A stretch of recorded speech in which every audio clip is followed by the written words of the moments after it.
Bonsoir à tous et bienvenue dans l'émission On n'est pas couché normal, il est 21h, l'émission où nous parlons de tout, mais surtout de Commander. Au programme de cette quatrième édition, un sujet très connu dans les vidéos de YouTube américaines, mais pas forcément abordé en Europe ou en France. L'argent dans Magic, Caverne d'Alibaba ou Malédiction. Alors oui, ce soir, on va parler pépette, flouze, oseille, blé et j'en passe. Et ce soir, on parle d'argent et surtout de l'argent dans Magic.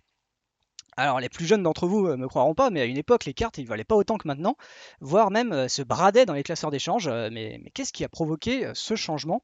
Pourquoi cette effervescence depuis quelques années pour de simples bouts de carton? Alors, nos invités seront là pour répondre aux questions et interagir avec vous. Nous parlerons de l'estimated value, de spéculation évidemment, des secrets clairs qui ont fait parler d'eux, surtout en ce moment, et de l'impact de ce secret clair sur le Commander et aussi un petit peu sur la fin de Commander Legend parce que ça vient de sortir aussi, il faut en parler un petit peu. Donc comme la dernière fois, vous n'hésitez pas à poser vos questions dans le salon hashtag ONPC21h de notre Discord, on y répondra les mouvements venus. On lance également à partir de maintenant les deux concours de la soirée pour gagner des codes Arena. Alors on met en jeu donc du coup un code d'AP et aussi un code de 1000 gemmes à gagner en seconde partie d'émission, plus les codes habituels pour les seconds gagnants de chaque concours.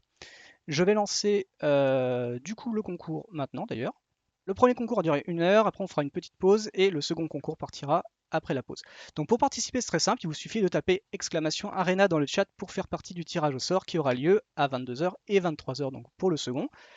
Attention, seuls les followers et les abonnés peuvent participer donc n'hésitez pas à le devenir si ce n'est pas déjà fait. Et je précise au passage que les abonnés auront une chance supplémentaire lors du tirage au sort. Donc si vous avez un compte Arena, n'hésitez pas à vous abonner pour augmenter vos chances. Petit rappel promo parce que ça fait pas de mal. Du coup, si vous aimez la chaîne et le contenu que l'on propose, n'hésitez pas à vous abonner sur la chaîne YouTube Les Chroniques du Commander, nos pages Facebook et Twitter, ainsi que notre Discord et bien sûr le Twitch où vous vous trouvez actuellement. Je pense qu'on a fait assez le tour des choses à dire maintenant. On va peut-être passer dans le studio où nos invités nous attendent. Alors maintenant, on est dans le studio avec nos invités de ce soir, mais qui sont-ils? Donc je vais vous les présenter. Alors mon premier invité a débuté Magic à Carnage et s'est mis au Duel Commander vers Khan of Tarkir. Gros joueur car il se déplace depuis maintenant quelques années sur tous les tournois possibles. Il a d'ailleurs été à l'origine du deck Wilkenrit puis de Uro Genesis Storm. Encore un coupable de plus ce soir, mesdames et messieurs. Et si parmi vous certains veulent se venger du ban de Hytad et de Genesis, sachez qu'il est considéré comme étant l'homme au triple sleeve sur les tournois, de quoi vous permettre de le reconnaître facilement. Mais je ne l'ai pas amené ici pour que vous vous défouliez sur lui comme un condamné à mort sur la place publique. Non, bien sûr, il mérite entièrement sa place car c'est aussi le gérant de la boutique Relique que vous pouvez retrouver sur les Magic Fest et sur les événements d'ici, se concentrant autour de Toulouse. Anthony Ruher est avec nous ce soir. Salut Anthony, est-ce que tu vas bien? Ça va très bien et toi? Ça va, ça va. Je vais continuer avec mon second invité. Il a découvert Magic en 2003 et officiellement No Life du jeu à partir de 2011 avec Innistrad. Il participe à son premier événement en Duel Commander en 2014, franchissant les portes du Pro Tour Honolulu en 2016. Il atteint également le top 8 d'un GP en 2018 et devient arbitre level 2 pour aider les boutiques de sa région. Ses objectifs ainsi accomplis, il se tourne vers le Duel Commander qui devient son format construit favori. Fan numéro 1 de la chaîne Les Chroniques du Commander, dont il ignore toutes les vidéos, excepté les rendez-vous mensuels de votre présentateur favori. Le magazine ONPC 21h lui permet de prendre conscience que sa vie n'est pas terminée et décide en début novembre 2020 de devenir membre officiel du comité Duel Commander. C'est pourquoi, à la différence de Anthony, notre invité ce soir est présent sur la place publique pour nous démontrer à tous qu'il a le talent et l'expérience de diriger le monde, ou en tout cas le Duel Commander. Ce soir, nous accueillons Florian Trott, joueur compétitif et membre du comité. Bonsoir Florian. Et bonsoir. Est-ce que tu vas bien? Ça va, tout va bien dans cette période mouvementée en Duel Commander. C'est vrai qu'en plus on a l'approche à la fin du mois. C'est ça, Ça... la semaine prochaine sera une semaine clé pour moi, pour nous. Et elle réserve peut-être quelques surprises.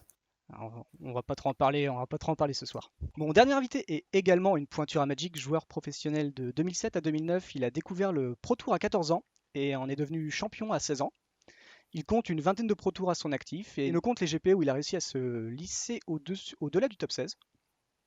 Créateur de nombreux projets, on lui doit Renaissance en 2016 qui a regroupé les meilleurs joueurs français de l'époque, visant ainsi à professionnaliser la scène Magic française.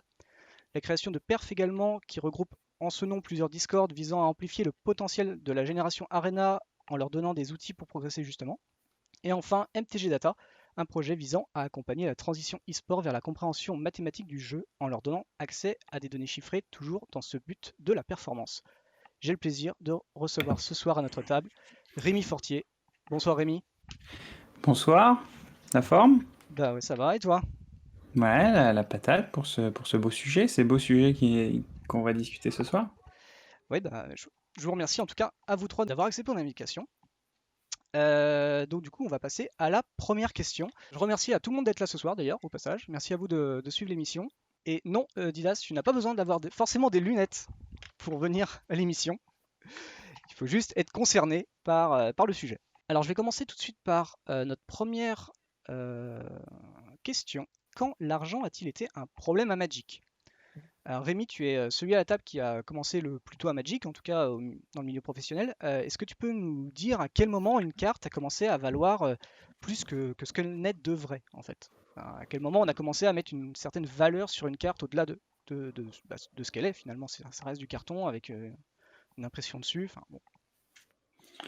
Bah, moi, quand j'ai commencé, donc vers 2002, 3, 4, même les cartes les plus chères n'étaient pas non plus complètement hors d'atteinte. Je me rappelle, il y avait des gens autour de moi qui achetaient des MOX à la boutique où je jouais, et c'était encore des chiffres raisonnables. Enfin, de mémoire, je crois on parlait encore de 200 ou 300 euros. Alors évidemment, ça reste encore une somme conséquente pour une carte Magic, mais qui est quand même relativement loin des chiffres dont on parle aujourd'hui, les bilans de alors, 10 ou 30 euros.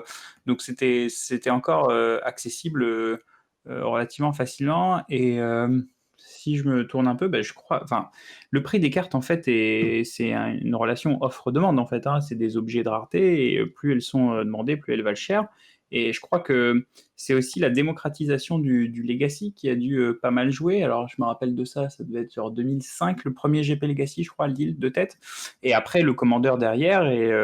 Et en fait, j'ai envie de dire, c'est un peu le revers de la médaille des formats qui plaisent. En fait, plus il y a de joueurs qui apprécient le jeu, et c'est une super nouvelle, plus les cartes valent cher, ce qui est une nouvelle plus en demi-teinte. Ok. Toi, tu penses pour toi que c'est le Legacy du coup qui a augmenté qui a amplifié ce. C'est le choix, c'est pas un choix externe lié à autre chose que Magic qui a fait que les prix ont augmenté? À moins que je me trompe, hein, mais je crois que Ouais, le ouais, c'est prix une des question. cartes est directement fixé par l'offre et la demande. Enfin, je crois pas que ça soit géré autrement que ça. Alors bien sûr, il y a des disparités de continents, mais qui dépendent encore une fois de l'offre et de demande, des infrastructures des vendeurs, etc. Ou en Europe, on va avoir des prix plus bas parce qu'il y a quasiment une place de concurrence pure et parfaite qui est MKM. Et du coup, aux États-Unis, vu qu'il n'y a pas ça, ça va être un petit peu plus cher. Mais je crois vraiment, je le vois bien en deux temps en fait. Hein. D'abord le Legacy milieu des années 2000, et après la popularisation du Commander et du Duel Commander qui juste font exploser la popularité parce que les gens adorent ce format. Et à juste titre d'ailleurs. Anthony, toi qui du coup tu diriges une boutique, alors du coup tu l'as pas dirigé tu l'as pas créé aussitôt, mais est-ce que toi tu as une idée sur ces, tu sais, toi pour toi c'est exactement ça ou c'est Alors moi, je suis à peu près de cet avis. J'ai d'autres petites sources entre guillemets là-dessus. Entre guillemets, pour moi, il y a aussi le fait que le moderne ait été créé qui a fait une explosion de Ouais. prix de Mhm. plusieurs cartes entre l'étendu et le moderne. Donc les fetch avaient pris énormément de valeur à ce moment-là. Il y a les saisies, il y a Tarmo qui avait repris un coup. Euh, je crois qu'il y a Bob aussi qui avait pris une bonne montée, etc. Donc voilà, il y a les créations de formats qui peuvent gérer aussi, entre guillemets, les mouvements de prix. Là, dernièrement, avec le Pionnier, on a vu des cartes qui n'étaient plus trop jouées, qui ont repris un coup, du coup, comme elles deviennent viables dans ce format. Et il y a autre chose qu'on voit depuis plusieurs années, c'est que ça suit, entre guillemets, la courbe, gérée un peu des bitcoins, exact. Donc en fait, ça suit un peu la courbe des bitcoins. Et ce qu'on remarque énormément, c'est qu'en fait, après chaque crise, souvent, ce qui se passe, c'est que Magic, c'est un milieu entre guillemets pérenne où après chaque crise, les cartes, notamment les cartes de la réserve list, ont tendance à prendre un coup niveau prix, où on aperçoit qu'une bonne partie de personnes profitent du fait qu'il y ait une crise, qu'il y ait beaucoup de personnes qui décident de vendre pour pouvoir racheter en grosse quantité et revendre à des prix beaucoup plus chers. Donc voilà, c'est ce qui fait aussi, je pense, bouger un peu les prix, le fait qu'il y ait des gens qui se permettent d'investir sur la réserve list des formats, voilà, en plus de ce que Rémi a cité, quoi. D'accord. Mm. Florian, est-ce que toi, t'en penses quoi Je pense qu'ils ont assez bien résumé la chose, où par période, on a certains blocs de cartes qui évoluent et où les prix explosent. Typiquement le Legacy, puis le Moderne. Et là, on est dans une époque où les cartes modernes ont été rééditées énormément, et coûtent moins cher et sont plus accessibles. Mais à l'inverse, c'est les cartes de la Reserved List qui atteignent des montants fous. Wizard a la bonne idée de populariser, on va dire, les cartes jouables. On peut voir sur les éditions récentes, on va dire, de standard, que les spoilers en version normale ne coûtent pas très cher, alors qu'ils ont sorti des versions originales, full art, foil, et eux ont c'est le nouveau foil d'une certaine façon. Mhm. Mais après, pour aller plus loin, un élément que je voulais aborder aussi avec ta question, c'était que Magic aussi, c'est les tournois, les déplacements et tous ces frais liés à ça. Et par exemple, même pour jouer un Magic Fest en standard, ça va coûter de l'argent, puisque c'est se déplacer avec des amis, probablement prendre un hôtel, gérer les restos, enfin le déplacement. Il y a plein de frais liés à Magic en plus pour pouvoir profiter de son événement. Je sais pas, j'ai pas conscience à quel point cet aspect-là a évolué comparé à avant. J'ai un recul que sur 5 ans, donc je sais pas trop. Mais c'est vrai que, désormais, il faut véritablement prévoir un budget pour aller se déplacer et jouer à Magic pendant 3 jours. Et donc pour toi, c'est le fait d'avoir ces Magic Fest, d'avoir ces déplacements qui sont un coût, joue aussi sur Je, l'argent des je, prix. je pense que les joueurs doivent choisir ce qu'ils veulent faire et comment ils veulent vivre Magic, et du coup faire des choix et comment vivre ce loisir au mieux, ou cette passion, ou ce hobby, ou ce métier au mieux, d'une certaine façon. Et c'est difficile, ça devient compliqué de tout faire. Enfin, je connais très très peu de personnes qui touchent à la fois au Legacy et à la fois au Standard, par exemple. On a une question de Didas du coup qui dit avec l'augmentation donc du coup du power level général des cartes, peut-on envisager que des cartes aussi fortes que le P9 avec des parenthèses ne reviennent à terme, des guillemets pardon, ne reviennent à terme et fassent chuter les prix? Bah, je me permets de réagir tout de suite. Ce qui génère le prix, ce qui tape beaucoup sur le prix des cartes, notamment celle du P9, c'est leur rareté en fait. Donc c'est pas tant leur puissance, parce que c'est aussi des objets de collection d'abord. Donc je vois pas trop. Je pense même que si on voulait aller assez loin dans l'exercice de réflexion, si tu avais, mettons, le Power 9 qui serait réédité demain avec une nouvelle frame et de nouveaux dessins, en fait, ça changerait juste pas le prix des premières cartes. Et d'ailleurs, c'est des phénomènes qu'on a vu apparaître plusieurs fois en fait, sur des cartes qui ont été rééditées, ce qui n'a pas changé le prix des premières, simplement parce que déjà il y a tout l'aspect collection. En plus de ça, il y a aussi le plaisir de jouer les vieilles cartes, donc ce qui est quelque chose qui est souvent retrouvé.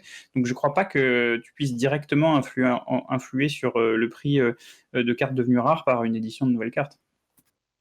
Alors pour rejoindre sur ça, tu as eu comment il s'appelle, le tutor noir, et là j'ai un doute, qui a été réédité en MM21.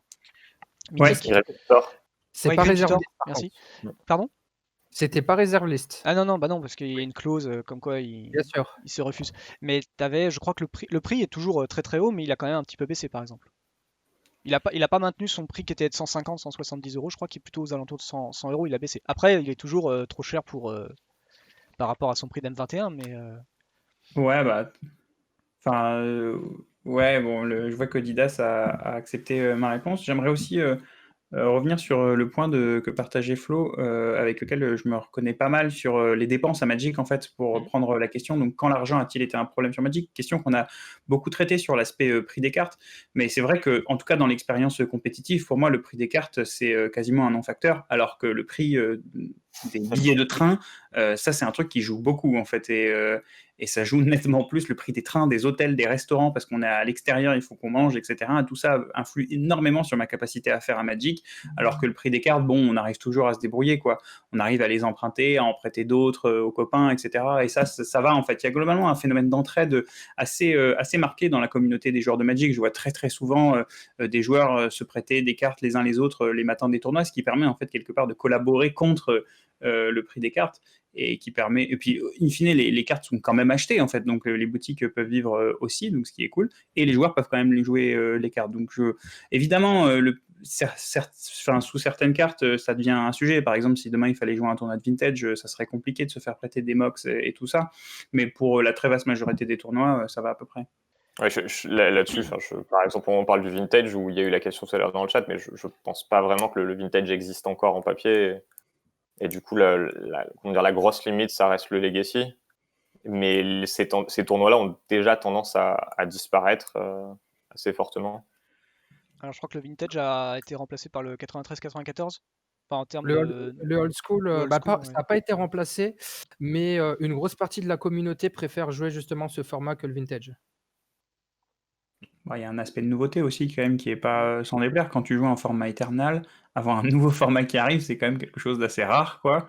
Et je comprends que les joueurs, mais en vrai, en termes de popularité, on n'est pas non plus sur un format. Enfin, je veux dire, les tournants en 93-94, je les vois rarement dépasser 100 joueurs, quoi. Donc, mais c'est normal aussi, en fait. Il y a tellement peu de cartes disponibles que ça reste une poignée de joueurs qui peuvent se permettre d'y jouer, en fait. Hein. Je vais passer du coup à la deuxième question. Je rappelle que si vous voulez poser une question pour être sûr que la question soit visible au cas où, vous pouvez venir sur le Discord et du coup il y a un salon dédié à la soirée qui s'appelle ONPC 21h. Donc du coup vous pouvez venir écrire votre question, comme ça du coup je peux plus facilement la voir et surtout en parler, surtout si c'est 10 minutes après du coup le discours et les réponses de mes invités.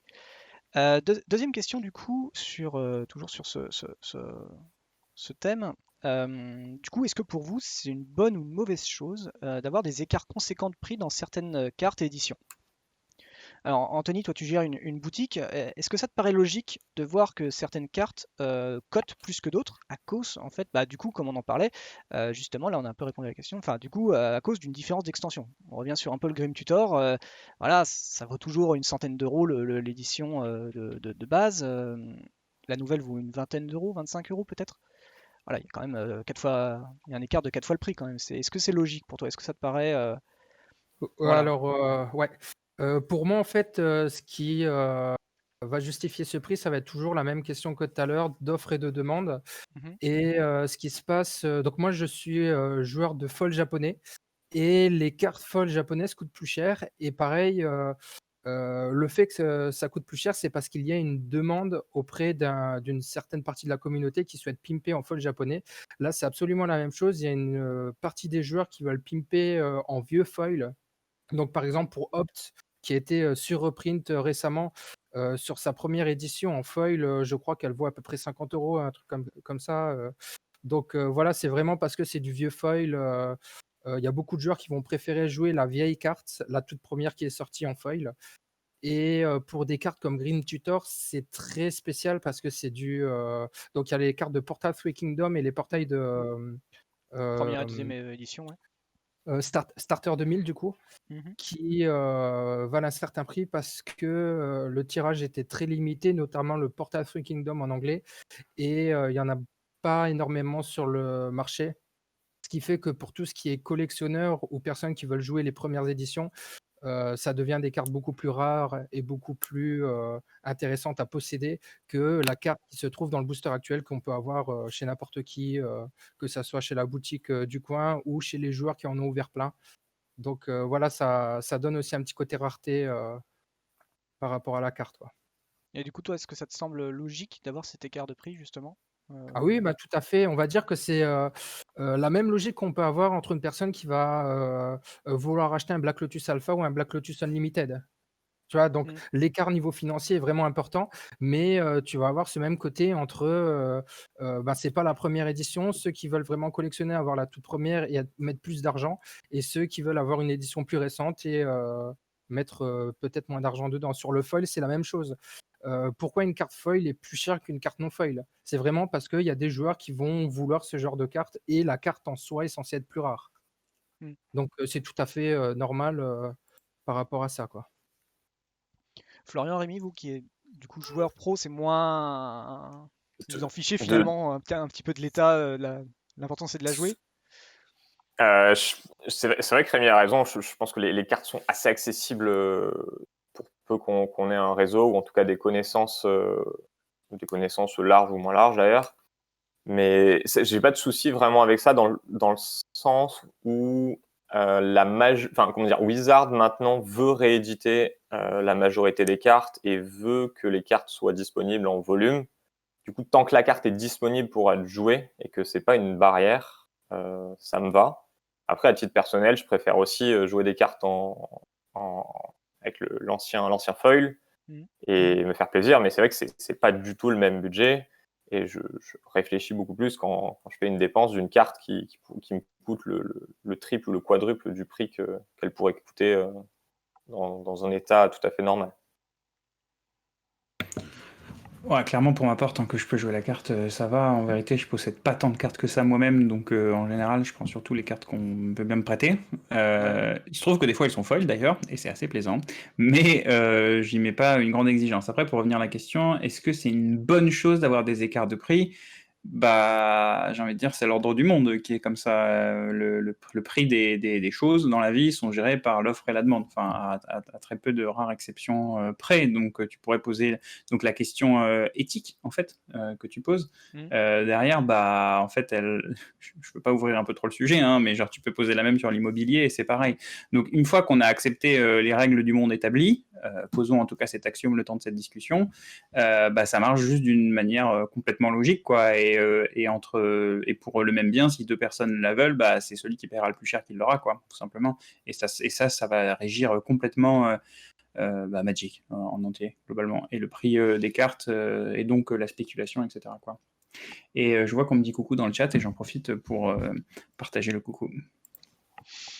Ça marche. Mais du coup, oui, voilà, toi, Anthony, en tant que boutique, je pense que du coup, tu vas te dire que c'est une bonne chose de pouvoir te dire que tu peux faire plus de bénéfices sur les anciennes collections, sur les anciennes cartes que Pas les nouvelles. forcément.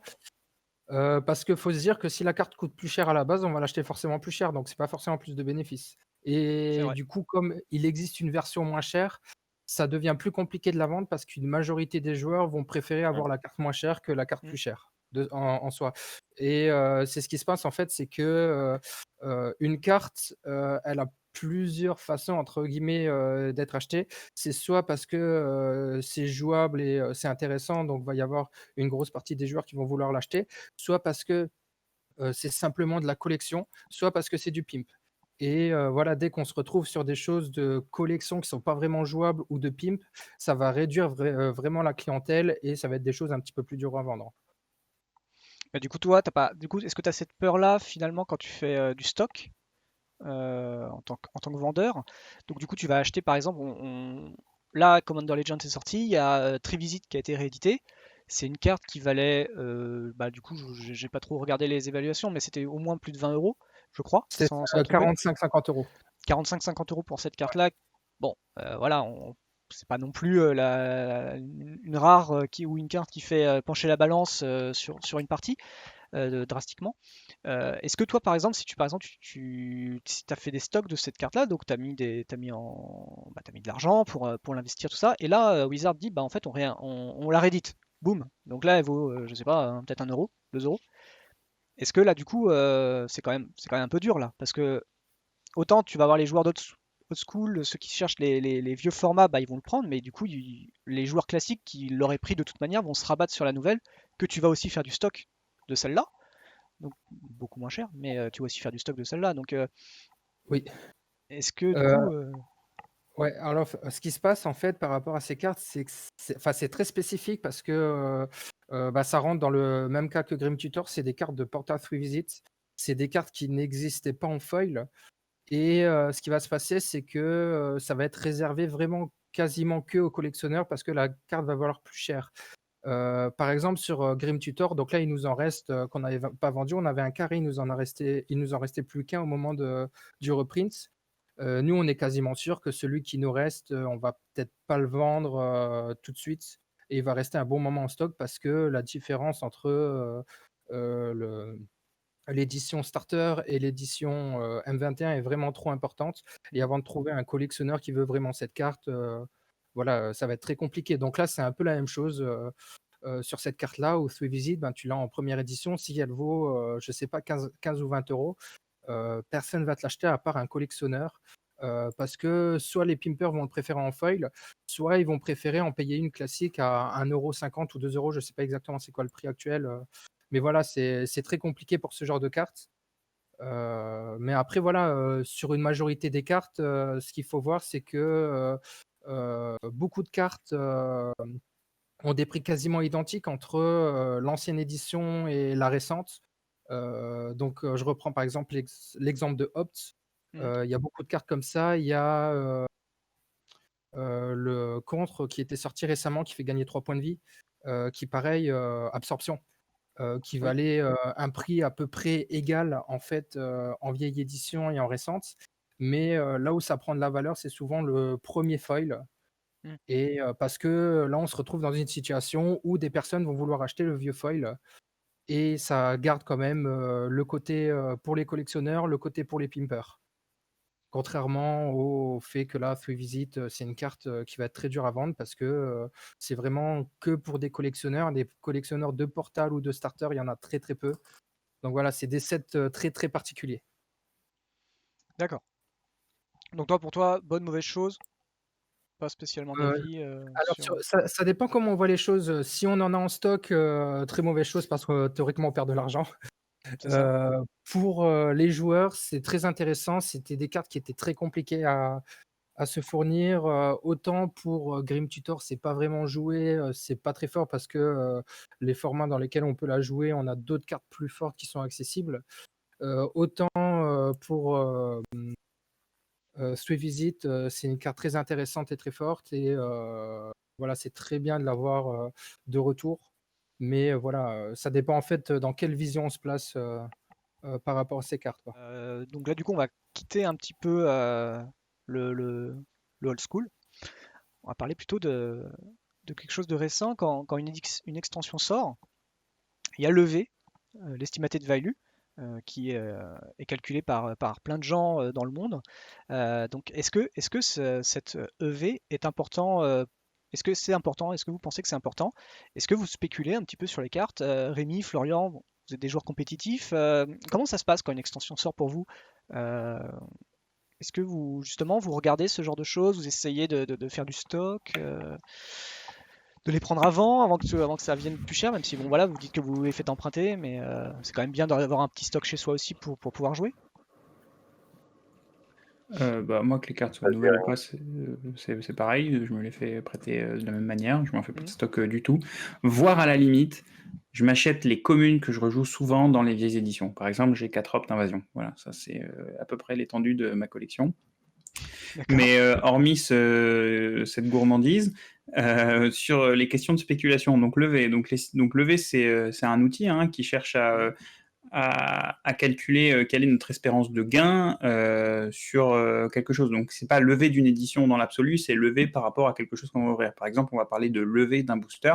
Quelle est Ouais. notre espérance de gain sur ouvrir un booster ou sur ouvrir une boîte, etc. Mais les levées d'une édition dans l'absolu, ça n'existe pas. C'est rapporté à quelque chose souvent où il y a du hasard, de la même manière que sur un ticket de loto, par exemple, il va y avoir levé. Donc, est-ce que c'est important ou pas? C'est un outil fondamental sur ce genre de questions. Alors, la réponse est assez simple. Sur, par exemple, ouvrir une boîte, ou même plusieurs dizaines, dans le cas des boutiques, levé en fait prend en compte le prix de toutes les cartes dans le booster et on fait une moyenne. Donc ça va être les communes, les zones co, etc. Mais après il y a une deuxième question des infrastructures de vente en fait, parce que comme si on est sur des objets physiques, il y a une liquidité qui est pas forcément qu'on peut pas forcément trouver facilement. Enfin en fait la réponse simple c'est si on ouvre effectivement ouvrir des boîtes c'est rentable. En revanche, il faut pouvoir les vendre et valoriser les communes et les ENCO. Et ça, a priori, il n'y a que les boutiques qui peuvent le faire, en fait. Parce qu'elles ont la surface de vente pour les faire. Il y a aussi des questions de stockage qui arrivent. Éventuellement, les cartes, on va pouvoir les valoriser sur le long terme. Par exemple, si on ouvre, je sais pas, 50 fois d'une commune X à l'âne, on ne va pas les vendre toutes, ou même 200 fois pour les grosses boutiques. Il va falloir pas mal d'années pour réussir à tout écouler. Donc, pour un particulier, c'est pas vraiment possible. Et pour finir, ma réponse est un peu longue, mais sur la question de est-ce que je spécule, il se trouve que j'ai vécu un peu de ça à un moment pour arrondir les fins de mois quand je faisais des études. Alors, j'ai constaté que la spéculation sur le début d'édition, donc évidemment, il y a quelques cas où il y a les erreurs de design ou les erreurs de prix des shops, etc., qu'il s'agit dont on peut profiter facilement, mais ça c'est quand même pas mal. Je mouille mon doigt et j'espère que le futur soit favorable. Et en vérité, on peut pas vraiment prévoir. C'est très difficile de prévoir dans quel sens vont aller les formats, etc. Et ça, c'est assez risqué d'un point de vue spéculation parce que t'as pas de données, t'as rien avec quoi travailler. Donc tu joues au loto complètement. Alors ça peut être amusant de jouer au loto, ne serait-ce que le processus intellectuel peut être amusant, mais s'il s'agit de réellement faire gagner de l'argent, je crois pas trop à ce genre de méthode de spéculation, mais je crois qu'on a d'autres questions sur la spéculation, donc peut-être je reviendrai dessus plus tard. Bah oui, justement, juste après. Florian, toi, du coup, Ouais, de mon côté, Vas-y. ça risque de répondre peut-être à cette question et à la suivante aussi.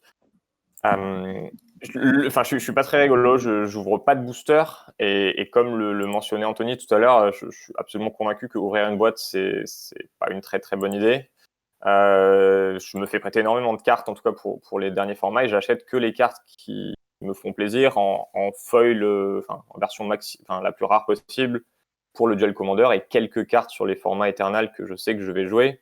Et je sais que ces cartes foil ou full art ne perdront pas trop de value dans le temps. En tout cas, c'est la version de la carte qui perdra le moins de sous. Après, dans le passé, au niveau de la partie spéculation de la question, il m'est arrivé de m'amuser un peu ou de faire jouer mon entourage en achetant des quinzaines de mythiques, des mythiques par 15. J'ai vu passer dans le chat tout à l'heure Dragon Dust, qui fut un de mes glorieux échecs. Anthony, toi, du coup, est-ce que en tant que boutique, donc l'estimated value, est-ce que c'est important pour toi? Est-ce que tu vas faire un stock plus conséquent d'une autre carte? Alors là, vraiment en termes de vente de boutique, je parle, bien sûr. Oui. Alors, le truc, c'est que nous, on est un peu chelou au niveau boutique. C'est qu'on est parti sur une optique dès le début où on ouvre 0 boîte parce que pour nous, c'est pas intéressant. Et on comprenait pas en fait pourquoi les boutiques s'obstinaient à ouvrir des boîtes, si ce n'est en fait juste faire de la rotation et attirer des clients sur d'autres produits. Mais on se retrouve régulièrement à faire du travail énorme pour très peu. Et pour nous, c'est quelque chose en fait qui est inconcevable parce que on perd énormément de temps pour gagner presque rien. Et on préfère en fait investir notre temps et notre énergie autre part, quoi. Donc l'estimate value, en fait, on s'en fout complètement. Et si on va décider d'investir sur une carte, euh, je pense que ça va être plus investir sur une carte en particulier parce que elle peut être intéressante pour un format. Et souvent, quand on veut spéculer, je pense qu'il faut aussi connaître un minimum dans les formats ou alors reconnaître les bonnes cartes, comme dernièrement Omnat, qui se vendait, je crois, moins de 10 € et qui, sur une période, était prêt à près de 20 balles. Il y a eu Shark Typhoon aussi qui a bien évolué, qui était, je crois, à 2 ou 3 €, pas très très cher, et qui est à 15-20 balles. Voilà, donc en fait, c'est vraiment des cartes qu'on peut cibler, qui ont un potentiel et qui ont été sous-estimées par les boutiques qui ont prévendu peut-être ces cartes. Et je pense que c'est là où on peut vraiment tirer de l'argent si on veut vraiment faire de la spéculation. Après, ça demande quand même un gros travail de connaissances, de recherche, d'analyse des formats et de mise au courant de beaucoup de choses. Je sais qu'il y a, donc sans vouloir faire de la pub non plus, mais sur Channel Fireball, beaucoup d'études qui sont faites des fois sur les sorties, les cartes qui peuvent être intéressantes. Et sur MTG Stock aussi, qui est un très bon site aussi, des fois pour suivre un peu les mouvements de cartes, des fois par rapport à des nouvelles sorties qui peuvent faire combo avec d'anciennes cartes ou autres. Mais voilà, pour spéculer, voilà, nous on préfère pas se tenir aux EV, mais plus des fois se mettre sur des cartes en particulier, quoi. D'accord. Mm. Alors, j'ai une question du coup dans le salon qui a été posée. Donc c'est Bandibeu. je sais pas si je prononce bien, qui pose une question. Donc, selon vous, alors quel est votre avis concernant les pratiques d'investissement en masse, par des Chinois notamment, sur des stocks de reserve list pour réduire massivement l'offre et favoriser la spéculation? Alors du coup, on commence à arriver sur les questions 4. Mais voilà. Donc pour vous, les pratiques d'investissement en masse, euh, est-ce que vous avez un avis là-dessus? Alors moi j'ai jamais trop eu d'écho sur le fait que ça vienne de Chinois plus Plus que d'Américains d'autres ou... nationalités. Ouais, je sais pas trop pourquoi ce serait. Enfin, D'ailleurs, je crois que Magic est pas spécialement développé en Chine. Enfin, en tout cas, il n'y a pas vraiment de chiffres à ce sujet-là. Donc, je botte en touche sur la question, enfin sur la partie chinoise de la question. Maintenant, sur la question de influer sur le prix sur le cours global en faisant ce qu'on appelle un buyout directement. Mhm. Du coup, il y a une question majeure ici, c'est la capacité à le faire. Alors, je comprends que c'est un peu un serpent de mer et que c'est quelque chose qui fait peur, une main invisible qui arrive et qui fait augmenter les prix toute seule, ou même quelqu'un qui achète toutes les cartes qui détruisent les artefacts pour jouer plein d'artefacts après. Ce genre de choses-là peuvent faire assez peur, mais en vérité, c'est extrêmement complexe d'acheter toutes les cartes. Par exemple, si on voulait acheter, mettons, je sais pas, toutes les Underground-Sea qui existent, par exemple, on prend un cas de réserve list. Donc déjà, il y a une question de la capacité à acheter toutes les Underground Sea. Donc ça demande évidemment une puissance financière colossale, mais bon, continuer sur ce fil-là et admettons que ça soit possible. Il y a une deuxième question qui est juste de les trouver, en fait, parce qu'il y a énormément de gens qui, déjà, les stockent dans leur collection, beaucoup qui ne sont pas disponibles sur les marchés parce qu'elles ne sont pas en vente, il y a plein de joueurs qui les jouent, etc. C'est très difficile d'influer sur un marché. Et même le nombre qu'il y en a est juste absolument colossal. Je comprends que ça soit des craintes et des rumeurs qui circulent sur leur possibilité effective de changer le prix à long terme d'une carte, parce qu'effectivement, je comprends qu'il puisse y avoir une peur, par exemple, notamment sur MKM, où on va acheter toutes les cartes de MKM, mais c'est juste MKM, et du coup, tu vas avoir une courbe, et on va croire que ça reflète la réalité, mais ça ne reflète que le cours d'MKM à ce moment-là. Donc, sur une chaîne de, mettons, 3-6 mois, je vois pas comment c'est possible, en fait, ou alors ça crée juste des bulles qui explosent assez rapidement, quoi. Je suis assez d'accord avec ce qu'a mentionné Rémi. Je vois pas vraiment comment c'est possible, ou à l'inverse, si ça s'était fait sur une carte qui était actuellement pas jouée, pour faire monter son prix et la revendre plus tard. Mhm. Très bien, on va avoir 600 ou 1000, 2000 exemplaires d'une carte complètement inconnue et obscure. Fort bien, mais je vois pas quel est le but de ceux qui ont fait ça et à quel moment ils vont pouvoir la revendre. Et à des échelles plus légères sur des cartes qui peuvent gagner 30 balles, 50 balles sur 2-3 ans, et bien joué aux acheteurs, mais je suis pas convaincu que ça affecte véritablement les stocks de la carte ou la disponibilité de la carte en tout cas. Anthony, est-ce Moi, que, moi, est-ce que j'ai les un- Chinois te font du mal? Alors moi j'ai un avis vraiment complètement tranché là-dessus. Alors pour moi c'est pas trop les Chinois, c'est les Américains. Et le truc qu'il faudrait savoir là-dessus aussi, c'est que MKM donc n'est pas accessible aux Américains. C'est vraiment accessible aux personnes résidant en Europe. Et il y a certains Américains en fait qui ont trouvé des relais pour pouvoir acheter sur MKM et se faire envoyer les cartes du coup aux États-Unis. Et pour moi du coup, il y a des personnes qui sont friquées, qui ont énormément d'argent, qui s'amusent en fait à investir dans certaines cartes, à faire des buyouts.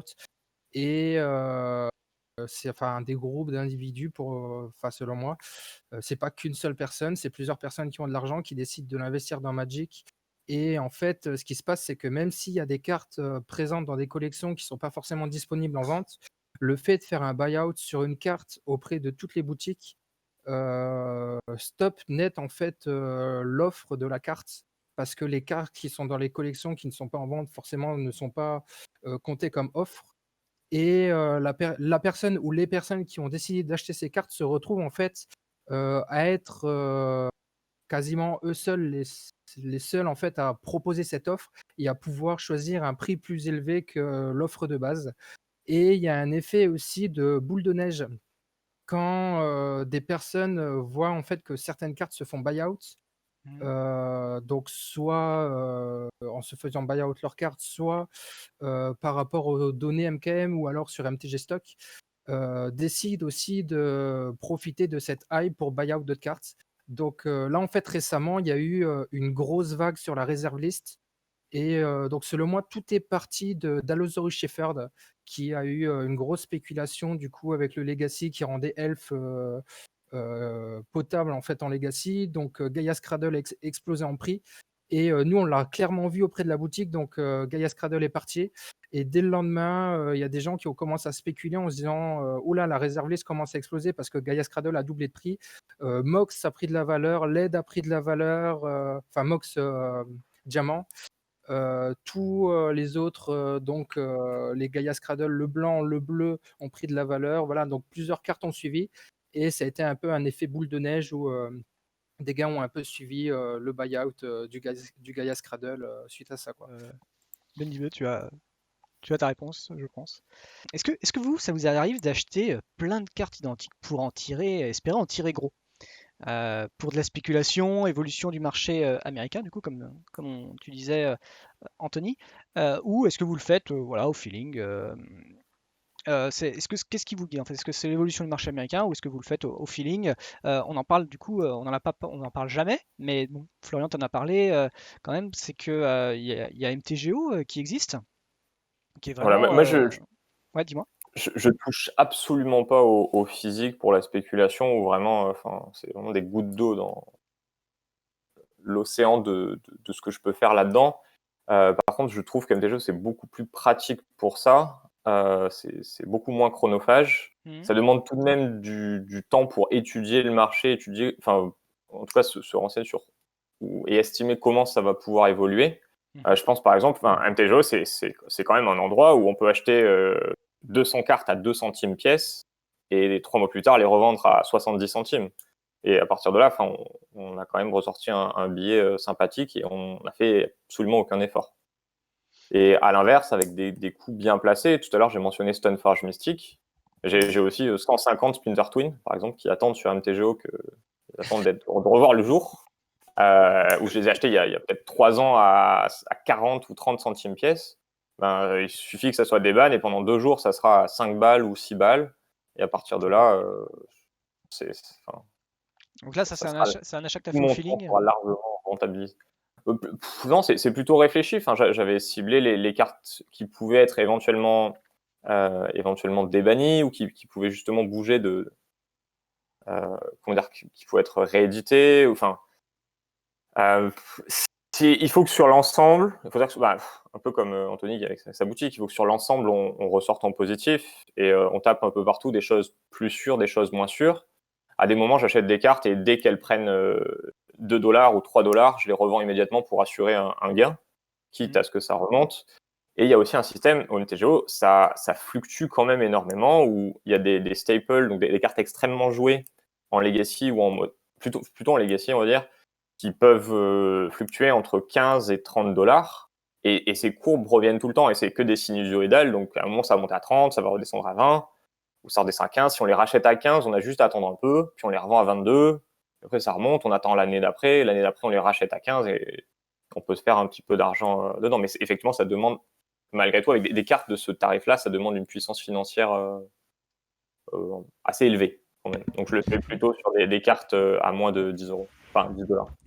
Ouais, je rejoins Flo sur la question de la liquidité de MTGO qui est majeure, notamment sur les fluctuations de prix. Par exemple, si tu essayes d'acheter beaucoup d'un titre physique, ta capacité à les vendre dans le temps où elles valent cher, enfin, où elles ont pris un bout de l'argent, est une vraie question que tu vas pas forcément... Par exemple, si on prend les 150 Splinter Twin de Flo, mettons que ça soit débanni. Pour écouler 150 Splinter Twin, bon, déjà la galère postale et tout ça, évidemment, il faut des infrastructures pour le faire, mais mettons qu'on est bien motivé et tout ça, c'est pas dit qu'on arrive à les vendre avant qu'elles redescendent, etc. en fait, hein.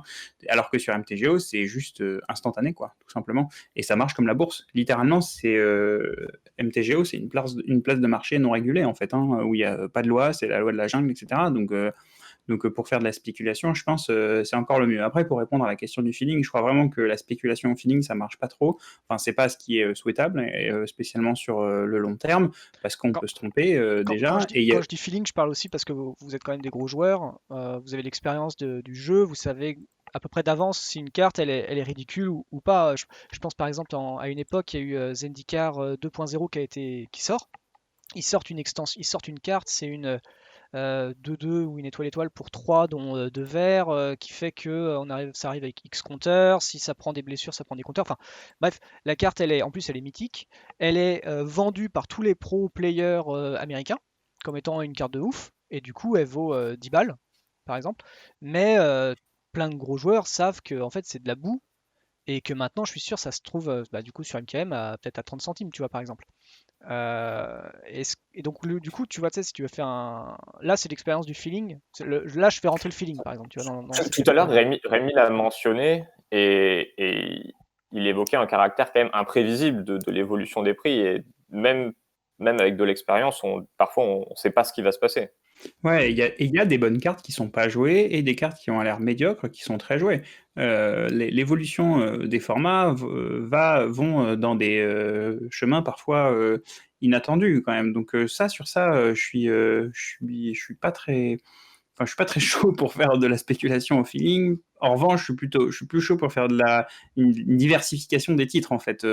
Et ça reste quand même un pari, donc un pari qui peut avoir son taux de risque. Mais si tu diversifies les zones d'achat, bah, en fait, tu te protèges de la variance, en fait, tout simplement, parce qu'il y a aussi de la variance dans l'évolution des prix, il y a des questions de surface médiatique. Une carte peut avoir une surface médiatique plus grande qu'une autre pour des raisons que tu peux juste pas contrôler et qui va du coup influer sur les prix. Par exemple, il y a quelques années, les articles pesaient beaucoup sur le prix des cartes à court terme. Ce qui est intéressant en revanche, c'est c'est ce que moi je faisais plutôt, de suivre le prix des extensions en entière en fait.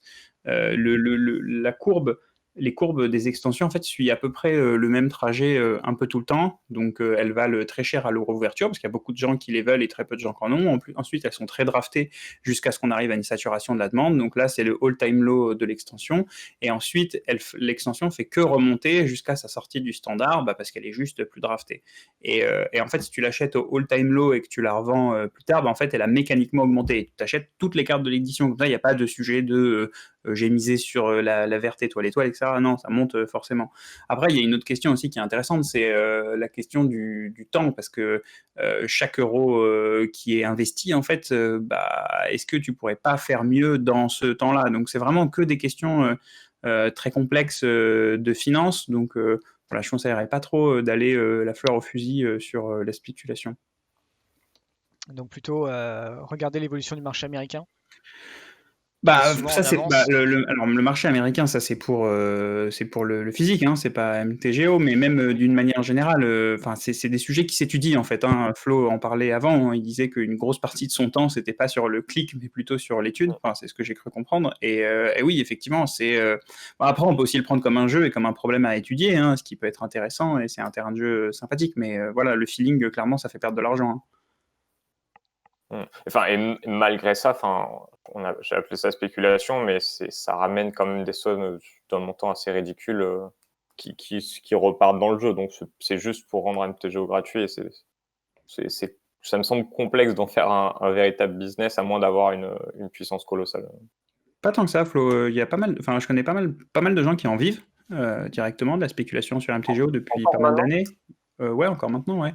Il y a toujours une activité. Hein. Par exemple, il y a un joueur que tu dois peut-être connaître qui s'appelle Manu Godino, qui fait ça depuis pas mal d'années. C'est lui qui m'avait montré la spéculation, ou même un autre joueur plus ancien, mais qui a gagné un Pro Tour, qui s'appelle Farid Meragni, qui était joueur de poker, qui s'est mis à faire de la spéculation sur Modo. Et évidemment, alors là, du coup, tu rentres sur des questions de salaire horaire, etc. Tu vois, donc gagner 50 centimes sur une carte que tu as stockée pendant 6 mois, c'est pas rentable, etc. Enfin, tu arrives sur des questions d'optimisation qui sont un peu plus complexes, mais ouais, on en vit, ça en vit tranquillement. Évidemment, c'est un petit peu plus dur qu'il y a quelques années parce qu'il y a moins de joueurs, et notamment le standard qui fluctuait beaucoup, et du coup, un marché qui fluctue beaucoup, c'est très intéressant d'un point de vue spéculation, mais non, ça se fait encore.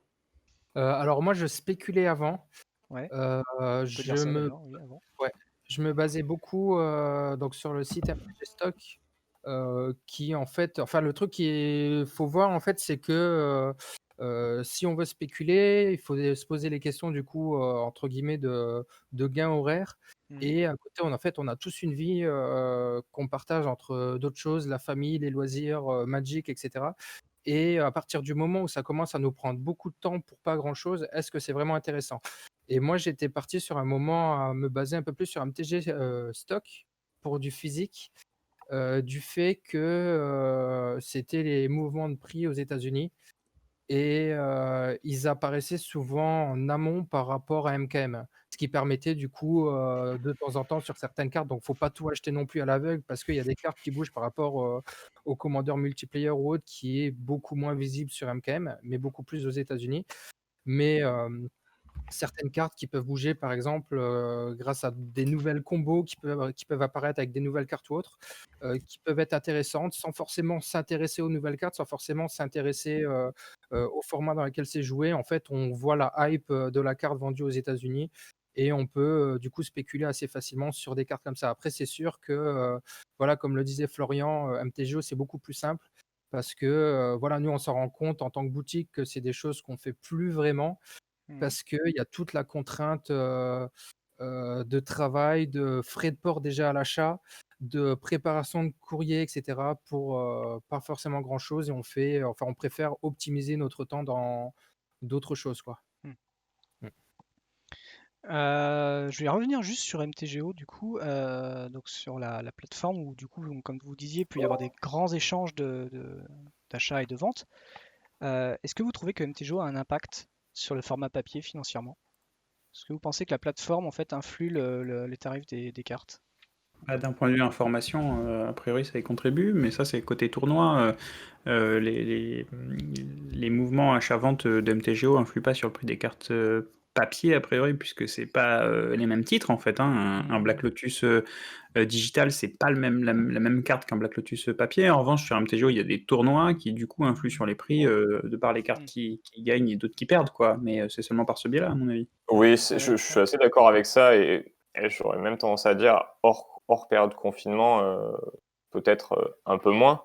Tout à l'heure, j'étais un peu surpris que toute cette spéculation sur MTGO était encore possible. Je pensais surtout à l'ère avant confinement, où bien le confinement a donné en fait énormément de popularité à MTGO et tous les prix des cartes ont regonflé à ce niveau-là. Mais après, l'impact de MTGO sur les prix papier, je pense que c'est effectivement juste au niveau de la data des tournois et des jeux qui marchent bien ou de l'apparition des nouvelles cartes et de son utilisation, de la même façon que peut le faire MTGA sur les cartes de standard. Du coup, sur ce, je pense qu'on va faire une petite pause, si ça vous va. On est de retour pour la seconde partie de l'émission. Alors déjà, on va déjà valider. Donc le timer est fini. Enfin, il reste 3 minutes, mais bon, je le finis pour pouvoir enchaîner sur le deuxième concours. Je vais piquer donc du coup un gagnant qui va gagner donc du coup, que je me souviens bien, c'était un code d'AP, je crois. Pour la première, c'est un code d'AP. Alors le premier, et c'est Antoine HB78 qui gagne le code d'AP Arena. Et je vais envoyer donc du coup un second. Le second gagnera 10 codes, du code simple de Arena. Et donc le gagnant des deux codes, c'est Damien18. Bravo à vous deux. Donc n'hésitez pas à venir en MP sur Discord. Du coup, après l'émission ou demain, voilà, je vous donnerai vos codes à ce moment-là. Et du coup, nous relançons un deuxième de 1 heure. Et là, du coup, pour gagner 1000 gemmes et un peu plus de codes, parce qu'on est en deuxième heure, un peu plus de codes classiques. Donc voilà, on est en 1 heure, vous pouvez recommencer à participer. Donc on est de retour sur le plateau de l'émission. L'émission, du coup, ce soir, je le rappelle, dédiée au MTG Financial, ou si vous préférez, du rapport de l'argent dans Magic.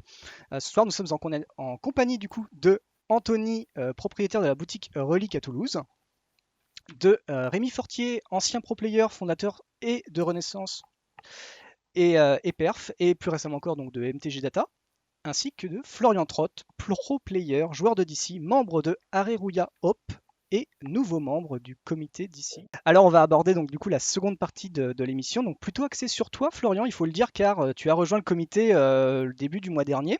Félicitations au passage. Je pense que tout le monde ici se doute que tu as signé sans réfléchir, mais la communauté te remercie de lui apporter un nouveau souffre-douleur. J'ai longtemps hésité, j'ai fait un choix et on verra ce que ça donne. Mais C'est non. peut-être pour la bonne cause. Ah, je n'en doute pas. Je n'en doute absolument pas.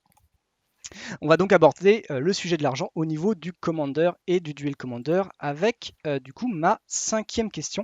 Cinquième question, c'est est-ce que le MTG Financial bloque les joueurs de Duel Commander?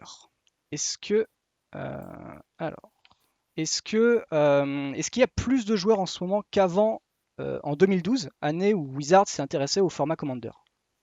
Donc Florian, je te pose la question en tant que membre du comité. De mon point de vue de joueur, alors je crois que j'ai pas assez de recul dans le comité pour parler de ça, mais de mon point de vue de joueur, je crois qu'il y a plus de joueurs, beaucoup plus de gens s'y essayent, en tout cas, et plutôt d'explorer les formats Eternal comme le Legacy, je crois qu'ils préfèrent parfois essayer le Duel Commander, avec une première approche parfois avec le Brawl sur MTGA, ou tout simplement parce que tout le cercle de joueurs qui est autour s'y est essayé, et puis ça ramène de plus en plus de monde. J'ai ce sentiment-là, en tout cas. Donc toi, pour toi, le fait que les prix des cartes ont augmenté, ça Alors, bloque pas. ça, c'était plus sur l'évolution du nombre de joueurs. Concernant le prix des cartes qui bloque l'accessibilité au format, j'aurais tendance naïvement à dire que ce n'est pas vrai. Tout. Comment dire, je suis à peu près convaincu que Magic, c'est aussi The Gathering, et qu'on peut se rassembler, on peut se faire prêter des cartes, ou en tout cas, on peut monter quelque chose à plusieurs. Et dans mon entourage, en tout cas dans la région, j'ai plusieurs cas de figure. Le premier, c'est notre groupe de joueurs actuel, où c'était un petit peu moi de mon côté qui avait des bilans et qui les ai prêtés le temps que les autres joueurs les achètent.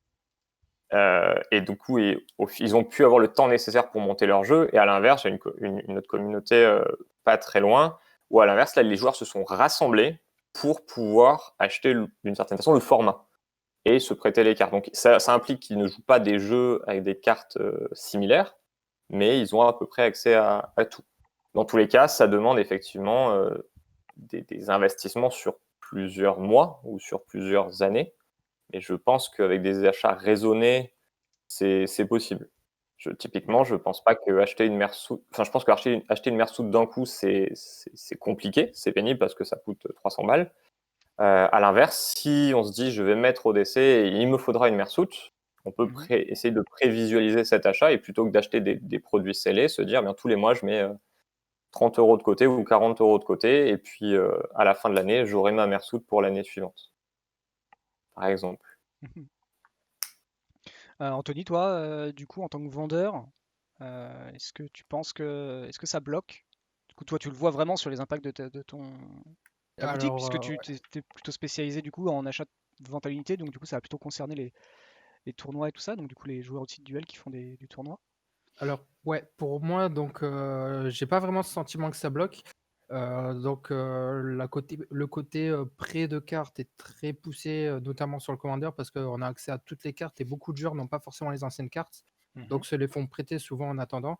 Et il y a une question aussi de priorité de dépenses et de mentalité de joueur, où en fait, c'est vrai que moi, en discutant avec des joueurs, je les ai fait raisonner un petit peu, parce que j'avais beaucoup de joueurs qui, à chaque sortie d'édition, je sais pas, achetaient 3-4 boîtes de l'édition, ils achetaient des boosters en vrac, etc. Et les joueurs en question, en fait, jouaient intégralement Modern et Commander, par exemple. Et je leur disais, mais arrêtez d'acheter des boîtes de la nouvelle édition, achetez peut-être les 2-3 cartes qu'il vous faut. Et là, les 300-400 € que tu as mis dedans, ben, achète ta Mersuit, achète le bilan qui te manque. Et tu vas pouvoir compléter tes decks Commander. Donc en fait, c'est aussi une priorité au niveau de l'investissement, là où on décide de placer son argent. Et l'autre chose qui se passe aussi en Commander, c'est que les anciennes cartes ne sont pas primordiales. On va dire que jouer avec un deck optimisé, avoir ses bilans, c'est important. Moi, ça fait un moment que, au malheur de certains, je joue mono bleu. Et dans mes decks, j'ai pas de bilan. Et ça Est-ce que ça Ça se frustre un force petit pas peu, toi? forcément, enfin, ça permet quand même de perf sans les bilandes. J'ai pas forcément de grosses cartes, j'ai des decks à tout casser, si on les pimpe pas, ça vaut 300-400 balles le deck. Alors que des fois dans d'autres formats, notamment le moderne, on peut avoir des decks, qui frôlent peut-être même les 1000 balles pour certains jeux et on peut se retrouver en fait avec des decks compétitifs, mono ou bicolores, voire des decks tricolores Mmh. qui peuvent être joués à low budget, qui peuvent permettre de perf. Et on a tellement en fait de redondance de cartes, de nouveaux terrains qui arrivent, qui permettent de quand même avoir une stabilité au niveau de la mana base, même si c'est pas parfait à 100% parce qu'il manque les bilans ou autres, mais qui permettent en fait à faible coût d'avoir un deck quand même compétitif et viable. Sans dépenser forcément énormément d'argent dans un premier temps et après plus tard investir dans son bilan ou sa grosse carte quoi. Ouais. Tu mentionnes là, je pense, un élément très important on va pas commencer le duel commander en jouant un jeu 4 couleurs, 5 couleurs Bien sûr, contrôle où tous les bilans sont nécessaires. On peut tout à fait y arriver en jouant pendant 4 ans, en commençant effectivement par un jeu monocolore ou bicolore, on a besoin que d'un bilan ou que d'une carte qui dépasse par exemple 100 ou 150 €. Mmh. Et tout doucement, s'élargir à tricolore, là où on a besoin de 3 bilans, et du coup, c'est tout à fait possible sur 2 ans. Et à l'inverse, on élargit ça. Alors après, effectivement, si on considère le cas où on veut jouer un jeu 5 couleurs dès la première année, c'est comme tout, il faut pas se leurrer, c'est soit on a envie de mettre beaucoup, beaucoup d'argent, soit juste on fait des achats raisonnés. Comme tu le disais, une boîte de booster, c'est 100 €. À la place d'acheter sa boîte de booster, on stocke ces 100 €, et puis au bout de 3 mois, on a son bilan, quoi. Et là, on parle du bilan le plus cher, le plus élevé. Parce que pour les autres couleurs, 100 €, c'est le prix d'un bilan de non c'est bleu enfin non bayou, non bleu. C'est ça et le truc à voir, c'est que, l'argument primaire, en fait, des joueurs qui ne jouent pas Commander et qui veulent pas forcément s'y mettre, c'est, «Ah, le Commander, on a accès à toutes les cartes, c'est trop cher». C'était l'argument que moi-même j'ai avancé, au début quand on me l'a proposé, le joueur qui me l'a proposé, il m'a dit: «Mais écoute, tu viens de t'acheter un playset de Tarmo, ça valait, un peu plus de 100 balles le Tarmo». Il Ah, m'a c'était dit: pas «Là, ouais. actuellement, la Taiga, c'est 35 € et moi je l'avais dit: «Les bilans, c'est trop cher». Et il m'a dit: «La taïga, à l'époque, c'était 35 €». Je lui ai dit: «Ah, bah, ouais, c'est vrai» et justement, j'ai eu une période où j'étais parti en Suisse pendant un moment et il y avait très peu de joueurs commandeurs et c'est l'argument qu'on m'avait donné, donc non au-delà de dire qu'ils ont pas d'argent ou autre, mais les joueurs avaient pas forcément envie d'investir beaucoup d'argent dedans et j'ai décidé, en fait, pour promouvoir un petit peu le commandeur sur Genève, de créer 5 decks au pré. Donc un de chaque couleur, tous avec,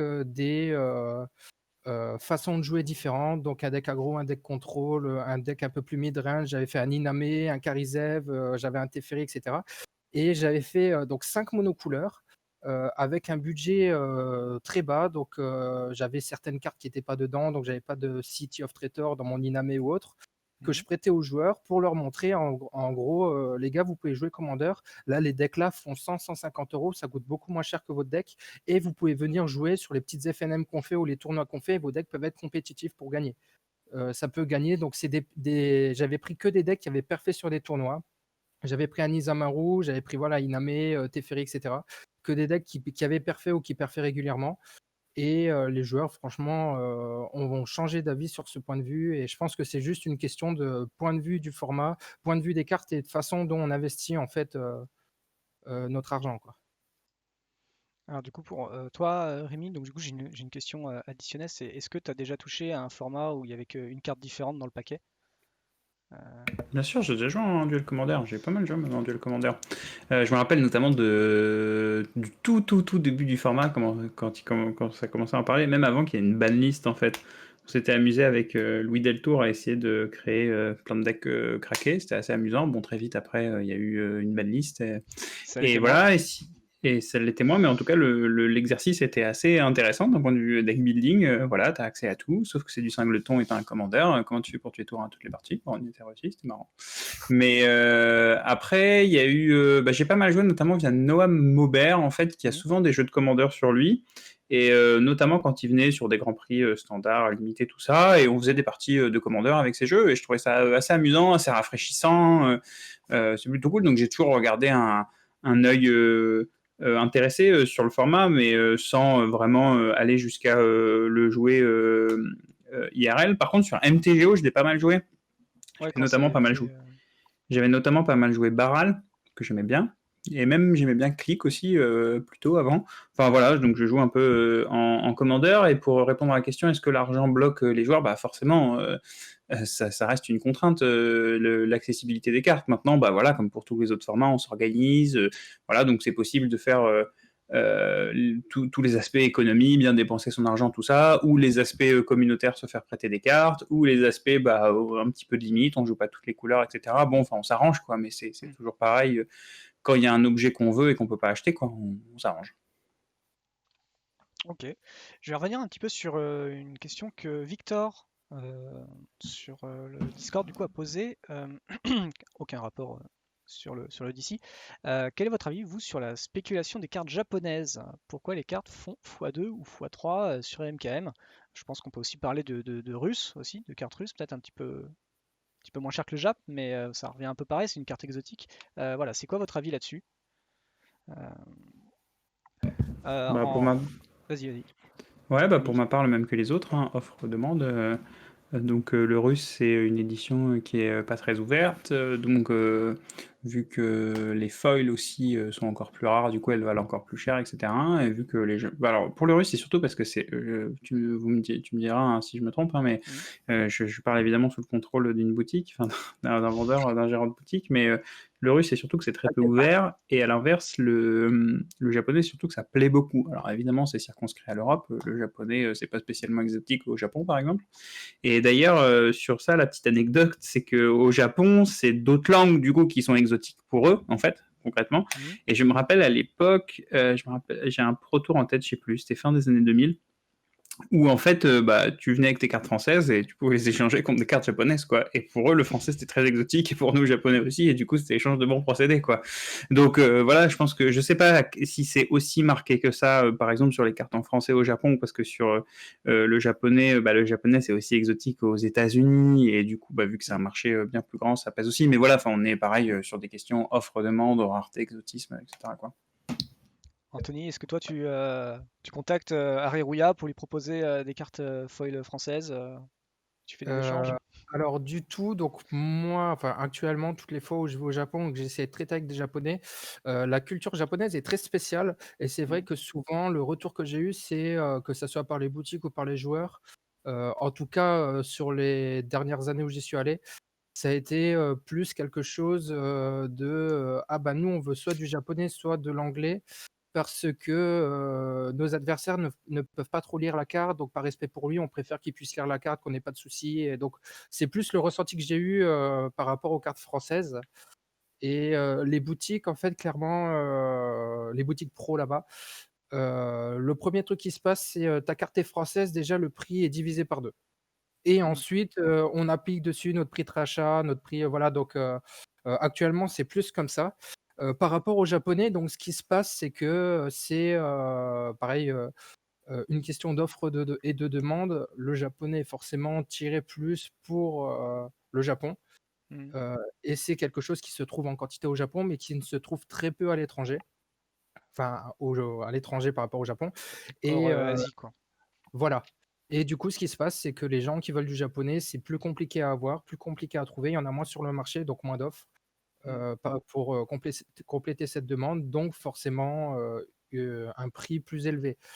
Par rapport aux Russes, actuellement, donc c'était pas le cas avant, mais actuellement, les tirages de Russes sont en quantité identique par rapport aux Japonais et d'autres langues exotiques. Par contre, ce qui fait que le russe actuel se retrouve plus cher que le japonais, par exemple, c'est l'attrait pour ce pays. Le Japon se retrouve beaucoup plus facilement exporté parce que beaucoup plus de touristes vont au Japon en vacances, achètent des cartes et les ramènent dans leur pays.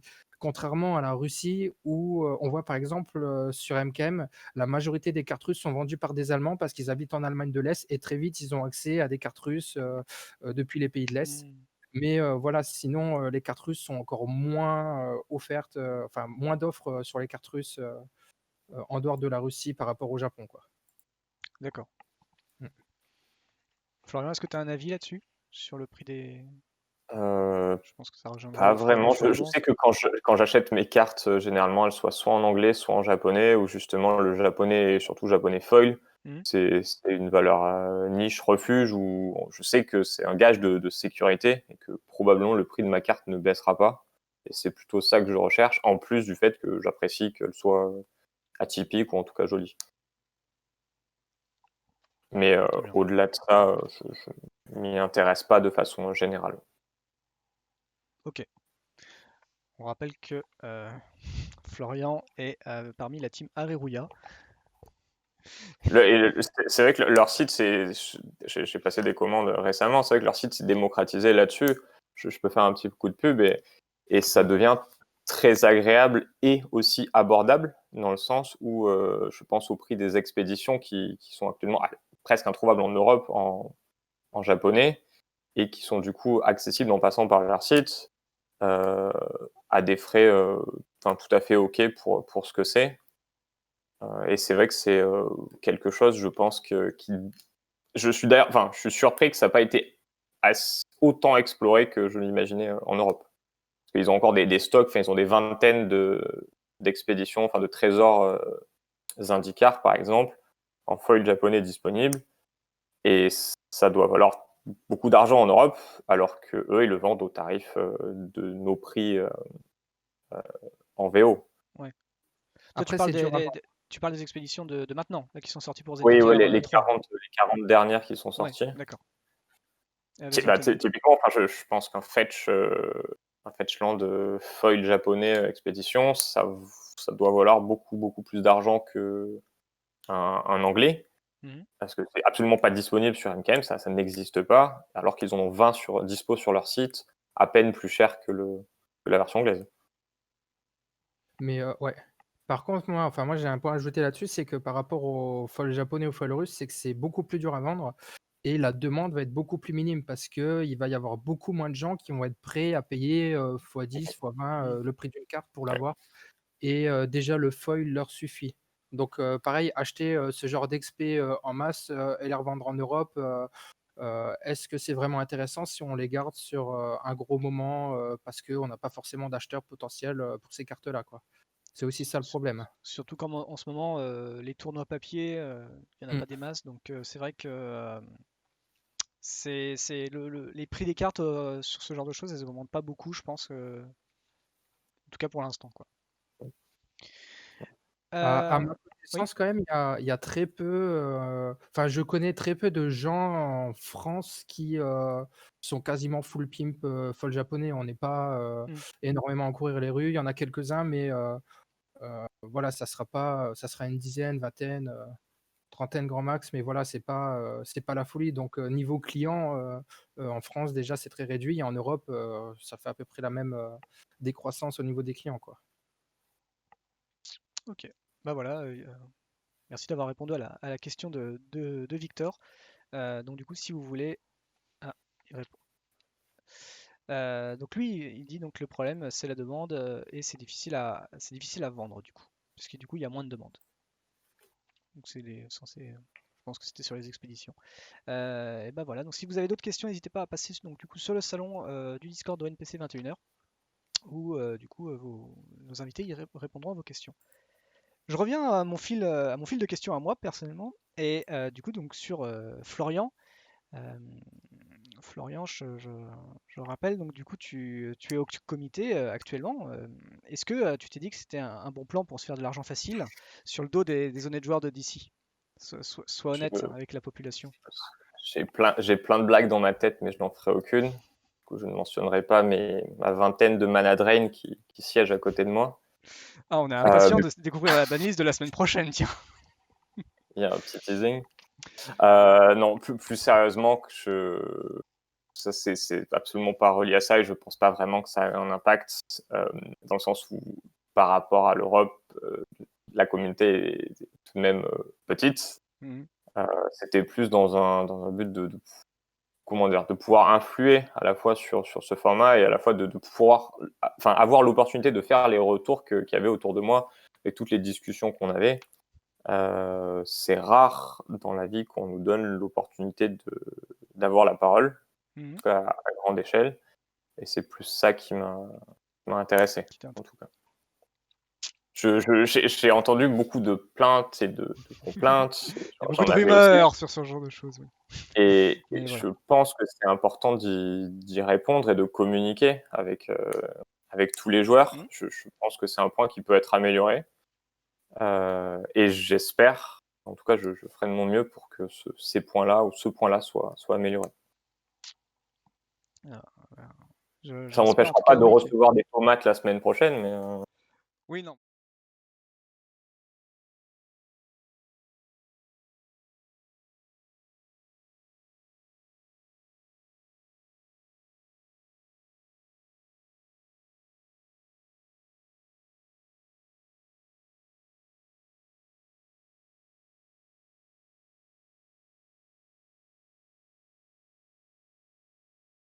Oui. Alors, déjà, moi, par rapport à la question que tu as posée à Flo, c'est vrai que, par rapport aux joueurs, il y a beaucoup de joueurs qui, des fois, sont dans le déni par rapport au comité et qui cherchent des excuses. Euh, par rapport au prix des cartes, je sais que lorsqu'il y a eu euh, Urza, ça a fait un peu polémique, du coup, que Moondust aille avec Urza et gagne le Zap, etc. Mais en fait, ce qu'il faut voir, et ce que moi j'explique souvent quand je fais des tournois et que il n'y a pas beaucoup de joueurs et que j'y joue aussi, c'est que le comité, il est ce qu'il est, mais quand Moondust vient en tant que joueur, il vient pas en tant que membre du comité, il vient en tant que joueur, c'est une autre personne. Et si, par exemple, il a réussi à gagner son tournoi, donc je suis pas là pour le défendre, mais s'il a réussi à gagner le tournoi avec Urza, le comité a toujours eu une politique de non pré-ban et il a gagné le tournoi parce que c'était un bon joueur et qu'il a réussi à gagner son tournoi. Tout simplement, pas parce qu'il était membre du comité. Et donc voilà, c'est un point que les joueurs, enfin que moi, je trouve des fois pas concevable par rapport au comité. Et beaucoup de joueurs, en fait, rejettent la faute des fois sur ce genre de truc par rapport au comité ou par rapport à la valeur financière des choses auprès de ban ou de non-ban. Mais c'est pas toujours cohérent. Et par rapport à la valeur financière des cartes, ce qu'il faut savoir, c'est que le Duel Commander, c'est un format à la base exclusivement français qui commence à s'étendre. Il a été joué en Allemagne, il a été joué en Italie, dans d'autres pays du monde. Mais au niveau des communautés, voilà, c'est vraiment beaucoup plus français. Et le ban ou le non-ban d'une carte n'influe en rien sur le prix d'une carte. Ça le fait sur du Commander multiplayer, parce que c'est joué aux États-Unis, c'est joué au Japon, c'est joué par des communautés beaucoup plus grosses que le Duel Commander. Mais le Duel Commander n'influe en rien sur le prix des cartes, en tout cas de ce que l'on voit. Après, en tant que boutique française, donc nous régulièrement on fait des ventes très lisibles en fait de decks Duel Commander faites par des Françaises et on le voit clairement que c'est du Duel Commander, surtout en tant que joueur, je le repère tout de suite, quoi. Il se trouve que je connais quelques membres du comité et je crois que leur intégrité est intacte. Je pense surtout que le travail dans le comité, c'est un travail de passionné. Donc, s'il s'agissait de faire de l'argent, il y aurait sûrement des pratiques nettement plus lucratives. Et d'un autre côté, je comprends aussi le point de vue des joueurs parce que voilà, il y a une manne du combat. Voilà, il y a une organisation qui prend des décisions, donc c'est des individus, etc. On peut toujours avoir ce genre de truc, mais bon, voilà.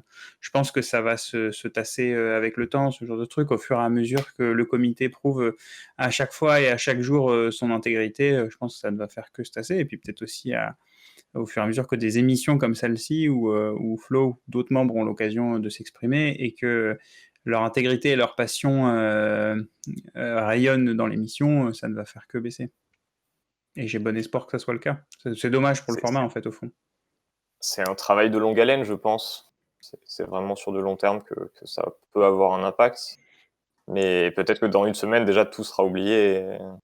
Ouais, alors du coup, la question, peut-être si je peux un peu prolonger hein, et peut-être même sortir du périmètre qui était partagé en premier lieu, mais qu'est-ce que, puisque partons du principe que le comité est intègre et qu'il n'y ait pas de questions à se poser de ce sujet-là, quels sont les projets du comité pour gagner en confiance avec les joueurs? Comme je le précisais tout à l'heure, je pense que c'est une très bonne question et merci de me laisser cette tribune, ou en tout cas de m'offrir cette tribune pour pouvoir communiquer. Je pense que autant dans nos annonces que dans des émissions comme cela, c'est important de témoigner de notre volonté de communiquer et d'essayer d'expliquer et de convaincre. J'ai pu parcourir un petit peu Internet pour aller récolter des avis, des commentaires de différents groupes de joueurs. Je me suis rendu compte très vite que les avis étaient très divergents, très différents selon les communautés.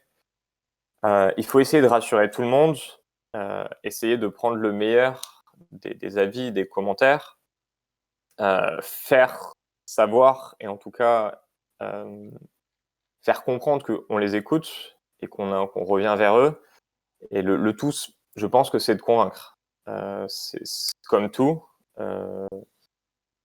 Après, on va essayer de déployer des éléments pour convaincre, ou en tout cas pour améliorer peut-être le jeu, pour être plus visible, pour être plus clair. Après, il nous faudra peut-être des retours, encore plus de retours, et on essaiera de s'adapter tout doucement. Mon arrivée, c'est aussi du sang neuf. Ça veut dire peut-être essayer de faire changer les choses, faire évoluer les choses. Je sais qu'avant, pas mal de reproches ont été évoqués sur le système d'information, par exemple, sur les structures qui étaient utilisées pour donner les infos, donner les annonces. La fréquence à laquelle on pouvait communiquer était parfois évoquée comme trop élevée. On a entendu tout ça et le tout va être, pour cette annonce-là, la semaine prochaine, de rebondir là-dessus, de répondre à tout ça et de continuer à le faire sur le long terme. Je pense que c'est ça le plus important, c'est de convaincre sur le long terme. Parce que oui, du coup, je le précise que du coup, la semaine prochaine, on aura du coup la banlist et du coup, on fera un live de la banlist avec Florian. On aura une annonce et peut-être que dans cette annonce, effectivement, la banlist Une sera annonce de la affectée. banlist. Je n'ai pas plus d'infos que tout le monde. Hein. On m'a tapé sur les doigts pour bien insister là-dessus. Oui, oui, je n'ai pas plus d'infos. Mais Ils veulent rien dire. typiquement, voilà, il y a toujours un contexte et c'est vrai que là, il y a une édition qui vient de sortir il y a une semaine et il y a une banlist une semaine après une nouvelle édition. Autant en tant que joueur que membre du comité, ça pose d'énormes problématiques et c'est loin d'être évident à gérer.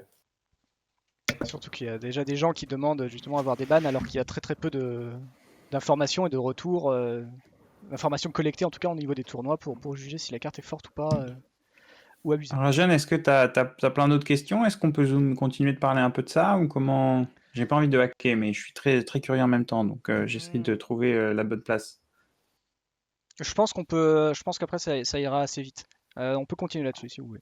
Si t'as envie, vas-y. Ouais, du coup, non, j'ai pas mal de questions à Flo parce qu'elle est assez intéressante, ton point de voilà, on a une entité qui prend des décisions pour d'autres joueurs, et j'ai même envie de dire pour et par d'autres joueurs parce que vous êtes aussi issus à la base des joueurs eux-mêmes en fait, hein, concrètement.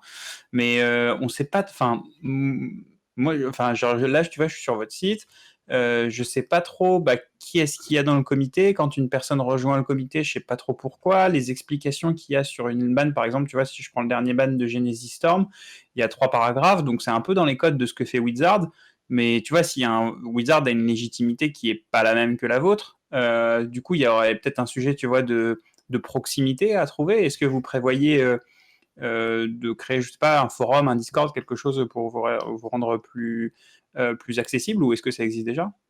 Alors, pour répondre à tout ça, alors dans un premier temps, je ne sais pas sur quel site tu es.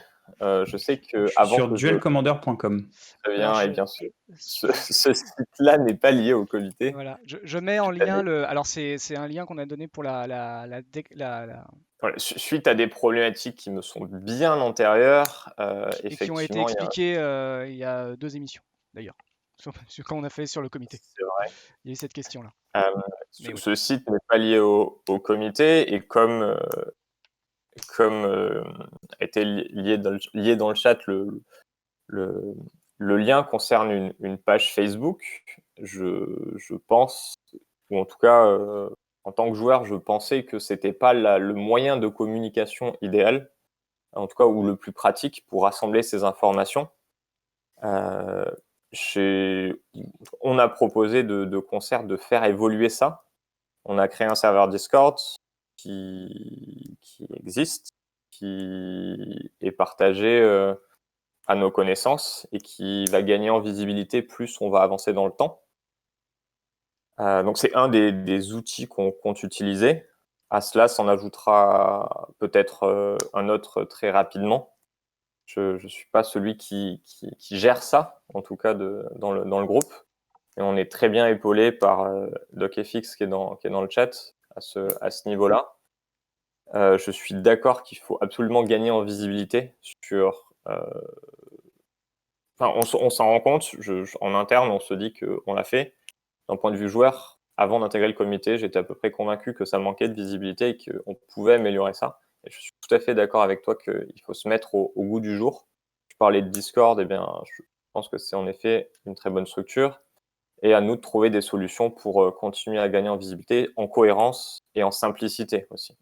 Je rajoute également que vous pouvez taper exclamation invité pour avoir donc le Twitter de Florian, le Twitter de Rémi Fortier, où du coup vous aurez beaucoup plus d'explications sur ses programmes, donc que sont principalement du coup Perf et MTG Data, et du coup le lien Facebook de Relic. Est-ce que en tant que joueur, donc du coup vous êtes plus ou moins concernés tous les trois, mais bon, Rémi m'a dit qu'il avait que un carré d'options françaises normales chez lui, donc ça va peut-être un petit peu moins.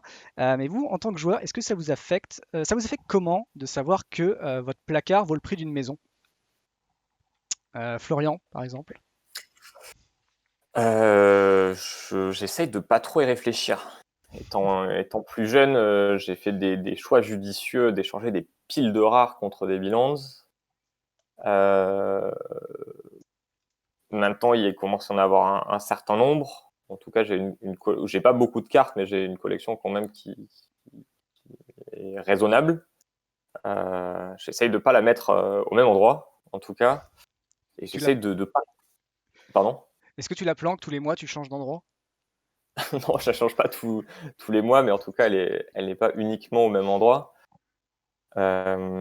J'essaye de pas trop y réfléchir. C'est vrai que c'est compliqué à assurer, à préserver. On peut imaginer le pire, un incendie, des inondations. Mais on se dit toujours d'un côté, ah, mais dans tous les cas, si j'ai besoin d'argent, je vais la vendre, ou dès que je vais avoir un projet, je vais pouvoir récupérer de l'argent. Et au final, j'ai l'impression que c'est plus un mythe qu'autre chose, et qu'on n'a pas toujours ce retour sur notre collection, ou qu'on veut pas franchir le pas. Du coup, j'aurais tendance à te répondre simplement que j'ai pas envie d'y réfléchir, que je trouve ça très très bien, que c'est une bonne chose pour que le moi plus jeune a fait comment dire, des bons choix, des choix judicieux. Des bons investissements pour le Ouais, pire, ouais, le pire possible. que c'est cool, que c'est un bon bonus, mais j'arrête ma réflexion ici. Je n'y compte pas, quoi. Je vois ça vraiment comme un bonus, et puis tant pis. Dans tous les cas, c'est une passion, coûte de l'argent, et puis s'il y a un retour sur investissement, c'est une bonne chose. Après, j'ai eu tendance à me débarrasser des choses superflues, on va dire. Je pourrais dire que l'essentiel de ma collection tient dans 4 fat packs, à peu près. Ce qui est peu par rapport à la plupart des joueurs du coup qui du coup préfèrent du coup garder. Moi je sais que je préfère garder plein de cartes au cas où, du coup, joueur de Commander, tu préfères garder plein de cartes pour éviter d'avoir justement à devoir se les racheter quand elles Ouais. coûteront Après, plus cher. je sélectionne aussi souvent mes archétypes ou mes couleurs. Du coup, j'ai pas beaucoup de cartes agressives dans ma collection. Du coup, toi, Anthony, Oui. alors, donc en tant que vendeur, c'est plus facile, hein, tu vas piocher dans ton stock, hein, on sait tous, hein, c'est plus simple. Non, même pas. Non, du coup, tu pioches pas? Non, parce que du coup, T'as je un joue en placard foil ou un coffre-fort? japonais, du coup, mon stock est pas forcément rempli de foils japonais, donc je vais acheter mes cartes au Japon et c'est mes cartes perso. D'accord, donc toi, ça t'affecte comment de savoir que du coup, tu as des cartes en plus qui ont une petite histoire, vu que tu les ramènes du Japon, tu les commandes pas juste comme des gens pourraient le Euh, faire? alors déjà pour Florian, si jamais ça passe dans l'assurance habitation Ah, ça pour c'est acheter les cartes. intéressant de savoir. Ouais, enfin moi je suis assuré auprès de ma banque. Ma banque n'était pas, enfin ne savait pas, elle a demandé auprès de ses supérieurs et il semblerait que j'étais pas le premier à faire ça et il y avait plusieurs joueurs Magic qui ont fait assurer leurs propres cartes dans leur assurance habitation. Donc c'est possible, ça compte comme des bijoux ou autres, des objets de valeur, quoi. Et après ouais, j'ai des collections, enfin j'ai une collection assez importante. On va dire que, entre le foil japonais, on va dire que les cartes de la boutique, c'est, assuré à part avec la boutique. Mhm. Les cartes perso, donc voilà, j'ai du foil japonais, j'ai du misprint, J'ai du misprint foil japonais. Voilà, j'ai plusieurs trucs un peu chelous et qui peuvent valoir un peu d'argent. Et c'est vrai que je pense qu'en tant que joueur et collectionneur, en fait, on les accumule et on s'en rend pas forcément compte de la valeur totale. Je saurais pas te dire de ce que j'ai exactement comme valeur au total, parce que c'est ni affiché sur MKM, c'est ni compté tous les mois dans un Excel ou autre, et les prix peuvent bouger. Et je pense que c'est juste de l'accumulation et on s'en rend compte le jour où on décide de passer à autre chose, d'arrêter Magic, de tout revendre à un pro, et que le pro il nous donne un tarot sur la table. On se dit bon, j'en avais pourtant et je pensais pas. Mais sinon, voilà, c'est juste des choses qui s'accumulent. Et je pense que c'est plus choquant pour les autres que pour nous. Parce que nous, en fait, ça grossit petit à petit.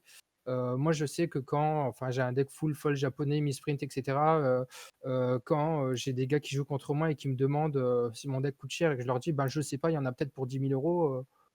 Voilà, ils trouvent ça quand même assez aberrant. Ou le pire, c'est même des fois les gens qui sont en dehors de Magic, où ils peuvent pas comprendre le fait que tu puisses acheter une carte 50 euros, alors quand tu leur dis que tu as pu mettre 500, 1000 ou 2000, voire plus pour un Black Lotus dans une carte, des fois ça peut paraître vraiment aberrant, mais je pense qu'en tant que collectionneur ou joueur, on a tellement l'habitude de ça que c'est pas ce qui nous. Ça change pas ta vie, quoi. Voilà, c'est ça. Tant qu'on risque rien dessus et que c'est bien assuré en cas de souci, ça va.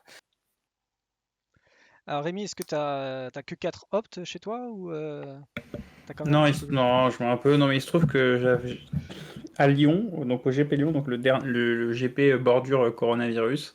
Il se trouve que j'avais racheté quasiment tout le standard parce que je me disais, bon, vas-y, ça va durer un moment et tout. Donc je suis content, j'ai toujours mon deck Tému réclamation de Slivé que j'ai pas pu rejouer depuis. Donc j'ai eu 3 fois des cartes dans ma vie et à chaque fois ça a été une mésaventure pareille. La première fois c'était au collège, on me les a volées quand elles étaient dans mon casier. La deuxième fois c'était genre 10 ans plus tard, j'avais tout dans une valise qu'on m'a volé à l'aéroport, et là cette fois-ci j'achète des cartes et c'est confinement. Donc voilà, ça commence à me... Mais non, j'ai pas du tout ces problématiques de cartes dans le placard. Bah, moi, ce qui à chaque fois me fait un peu peur sur les cartes, c'est la fluctuation de leur valeur, en fait, parce que moi je les joue quand elles sont très demandées, en fait, donc le moment où elles valent le plus cher, et j'en veux plus quand elles sont demandées le moins, en fait, parce qu'il n'y a plus de tournoi.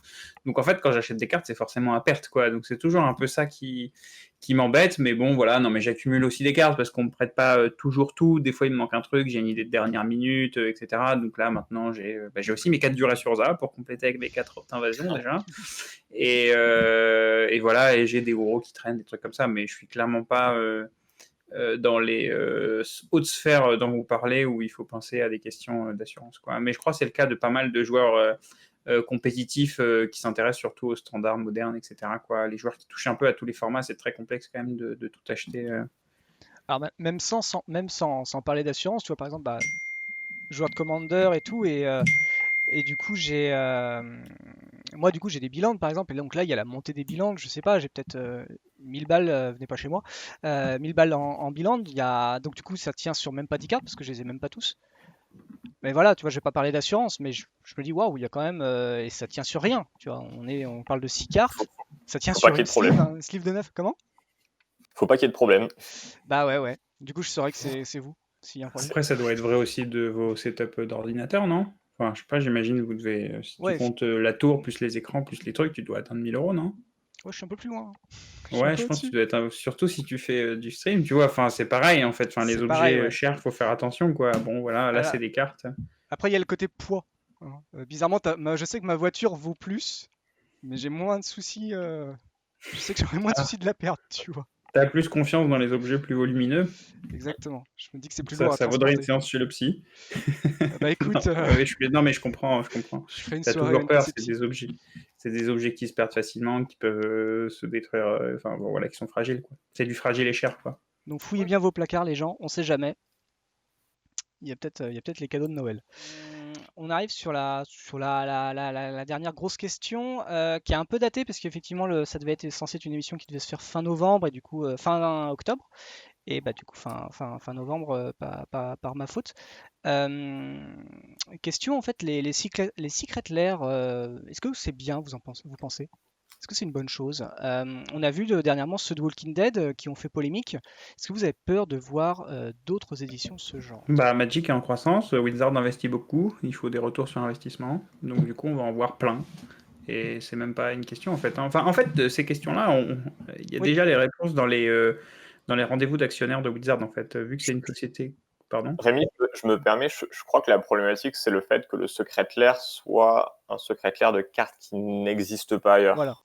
Le Walking Dead, c'était des cartes qui ont été sorties qui n'existent nulle Ouais, ouais, part. je suis au courant. Et à part sur Bah, TGN, enfin, oui, ça augmente les ventes, quoi. Enfin, concrètement, hein, Wizard of the Coast, c'est une entreprise qui appartient à Hasbro, qui est cotée en bourse, qui doit répondre à des actionnaires, qui a fait beaucoup d'investissements récemment, donc il faut rentabiliser les investissements, donc il y a un power creep, donc il y a des extensions uniques. Enfin, voilà, c'est une entreprise capitaliste qui veut persister dans son existence, hein, donc clairement, je pense qu'à court terme, faut pas trop se leurrer, hein. Il va y en avoir et pas mal, hein. Et peut-être même d'autres, peut-être pas cette initiative pile poil parce qu'elle a eu un bad buzz, mais des équivalents pour apporter du cash à court terme, quoi. Mais toi, sur ton avis personnel, est-ce que toi, ça t'embête ce genre de Bah, choses? disons que je compose avec le réel. Non, enfin, de toute façon, moi je joue à Magic Arena globalement et à Magic Online, et quand je joue en réel, on me prête les cartes, et Magic pour moi c'est aussi des amis et des restaurants partagés, donc non, ça m'embête pas trop. Alors, c'est des cartes très très limitées, du coup, tu peux pas. Est-ce que tu les achètes à l'unité, ce genre de choses, pour les joueurs? Est-ce que tu passes complètement outre parce que c'est trop casse-gueule? Alors, nous, on passe vraiment outre. Donc nous, avec Relic, avec mon associé, on a vraiment un point de vue sur les secrets lair vraiment très négatif. D'accord, Donc à carrément. savoir que aux yeux de la loi américaine, euh, Wizard, en fait, théoriquement, ne vendent pas de cartes à l'unité, et les cartes à l'unité, le second marché en fait des cartes à l'unité n'existe pas aux yeux de la loi américaine. Et pour nous, en fait, le fait de sortir des secrets lair, c'est un peu un moyen dérivé de vendre des cartes à l'unité qui sont pas vraiment à l'unité, mais en lot, Mhm. et de contourner un petit peu La loi. ce point-là auprès de la loi américaine. Et pour nous, en fait, ça a débuté vers War of the Spark quand ils ont décidé de faire le set de Planeswalker.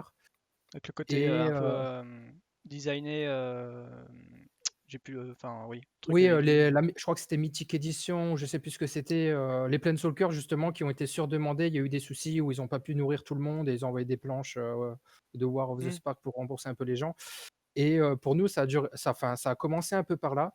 Et en fait, c'est juste quelque chose qui est tout à fait logique depuis le début. Ils essayent des choses, ça marche, les gens consomment, les gens en demandent de plus en plus, ils sont super friands de ce genre de produits collector. Ça a commencé donc par ces Planeswalkers, ils ont réédité d'autres trucs. Ils ont commencé du coup à prendre les secrets lair, à refaire des reprints un peu à droite à gauche. Ils ont essayé avec des produits un petit peu plus collector, tout d'abord avec les My Little Pony, qui a Oui. cartonné. Ensuite, ils ont enchaîné avec les Godzilla, qui a cartonné. Je me rappelle, moi, que quand les Godzilla ont été, entre guillemets, annoncés, beaucoup de gens ont craché dessus parce que ouais, ça n'a rien à voir avec Wizard, etc. Nous, sur Ikoria, c'est ce qu'on vend le plus en rente des Godzilla, ça sort direct. Donc en fait, on s'en rend compte en tant que boutique que ça cartonne de ouf, malgré ce que les gens ont pu dire dessus. Et pour moi, c'est juste en fait une suite logique des choses. Ce qui arrive avec Walking Dead, où ils essayent, en fait, ça fonctionne avec des licences, ça fonctionne de vendre des cartes à l'unité en dehors de produits random. Du coup, on va essayer de faire des licences qui peuvent intéresser des gens. On peut sortir des nouvelles cartes à droite, à gauche, etc. pour avoir une hype un peu plus supplémentaire parce qu'il faut faire de l'argent. Parce que, comme disait Rémi, en fait, ça reste une entreprise. Ce que beaucoup de joueurs voient, en fait, c'est le jeu. Et ils ne se disent pas qu'en fait, Wizard of the Coast, c'est une entreprise qui, de base, doit être lucrative, rapporter de l'argent.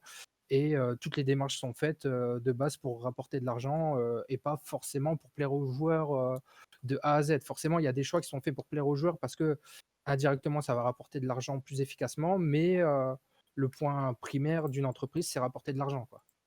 Florian, toi, tu penses, alors du coup plutôt en tant que aussi membre du comité finalement, parce que tu gères aussi, vous devez gérer des cartes sur le power level. Là, typiquement le Walking Dead avec des cartes qui sont pas du tout, qui sont légales en Duel Voilà, Commander, mais on arrive à la limite, à une certaine limite. Effectivement, en tant que joueur, je trouve que c'est des génies. Ils ont créé un nouveau foil. C'est pas un produit qu'on impose aux joueurs, vu qu'il est complètement dispo juste à ceux qui le veulent, et il n'envahit pas spécialement le marché. Par contre, dans le cadre, ça va être du Secret Lair, moi, ce qui peut m'inquiéter, c'est qu'ils sont en train de jouer avec une limite qui est très sensible et très fragile. C'est que dès qu'une de ces cartes aura un power level suffisamment élevé pour être auto-include dans un jeu, et qu'on en aura un réel besoin, il y aura un problème de disponibilité lié à cela. Donc soit ça implique qu'on soit obligé d'acheter le Secret Lair, et là je trouve que c'est un peu dommage parce qu'on perd le sens et l'objectif de ce produit. Mais ce qu'a dit Wizard, là-dessus, il me semble qu'ils ont évoqué qu'ils se gardaient la possibilité de créer ces cartes de façon normale, ou en tout cas avec quelque chose de similaire à Magic, un nom similaire à Magic, et de recadrer ces cartes de façon plus normale dans une édition à part entière. Et dans ce cas-là, j'ai aucun souci avec ça. Et c'est ce que je pense que ça rassurerait tout le monde de voir apparaître ces cartes dans une édition normale. Je sais que ces cartes du Secret Lair, typiquement, vont être envoyées ou reçues en janvier. Je n'ai plus vraiment la précision. je crois que c'est vers là, en janvier, ouais, que les gens vont commencer à les recevoir. Ouais. Voilà. Mais si elles sont disponibles au grand public, eh bien, allez, on va dire en mars, c'est OK. Je trouve ça Ouais. OK. Pas dans un an. Ça Je laissera trop trouverais de ça temps. OK aussi, mais c'est dommage d'attiser un petit peu la colère de tous les joueurs. Bah, du coup, Après, je pense que les joueurs ont peur de certains problèmes, mais pour Wizard, il n'y a que des solutions. Moi, l'exemple qui me vient, par exemple, c'était le Nexus qui avait des problèmes en Nexus of tournoi Fate. et du coup, il a été autorisé en proxy, par exemple, sur les tournois. Donc, ça peut être des solutions qui peuvent apporter par Wizard temporairement en attendant de nourrir les formats aussi. Je sais pas s'il a été autorisé en proxy. Ça me Si, paraît. sur les events. Si, complètement. C'était les judges qui faisaient des proxys. D'ailleurs, tu voyais des belles montagnes sur lesquelles c'était écrit Ouais. 5 bleu Nexus of Fate. C'est pas parce qu'il existait uniquement en foil?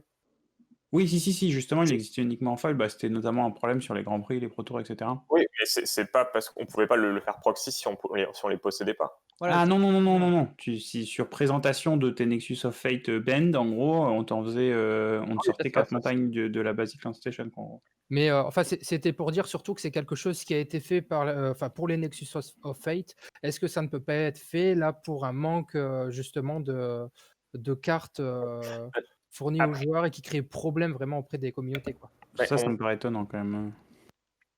on voit qu'ils essayent quand même qu'ils ont retenu les leçons, qu'ils essayent de battre ces problèmes avec, par exemple, ces nouvelles expéditions, ou ces trésors Zendikar, je sais pas quoi, qui existent en non-foil. Ils commencent à améliorer leurs process et leurs idées pour satisfaire tout le monde et qu'il n'y ait plus ce genre de problématique. Ça m'a l'air encourageant. Entre autres, ouais. pour rester un peu dans ce thème, du coup, quand on parlait du coup quand je vous lisais d'avoir, est-ce que vous aviez peur d'avoir d'autres éditions de ce genre? On a quand même Commander Legend qui vient de sortir. Bon, c'est pas Black Lotus, mais bon, si on en avait un, on aurait fait pareil. On aurait casté le général plus tôt. Le gros problème qui se pose à ça, c'est surtout la question sur la réserve list.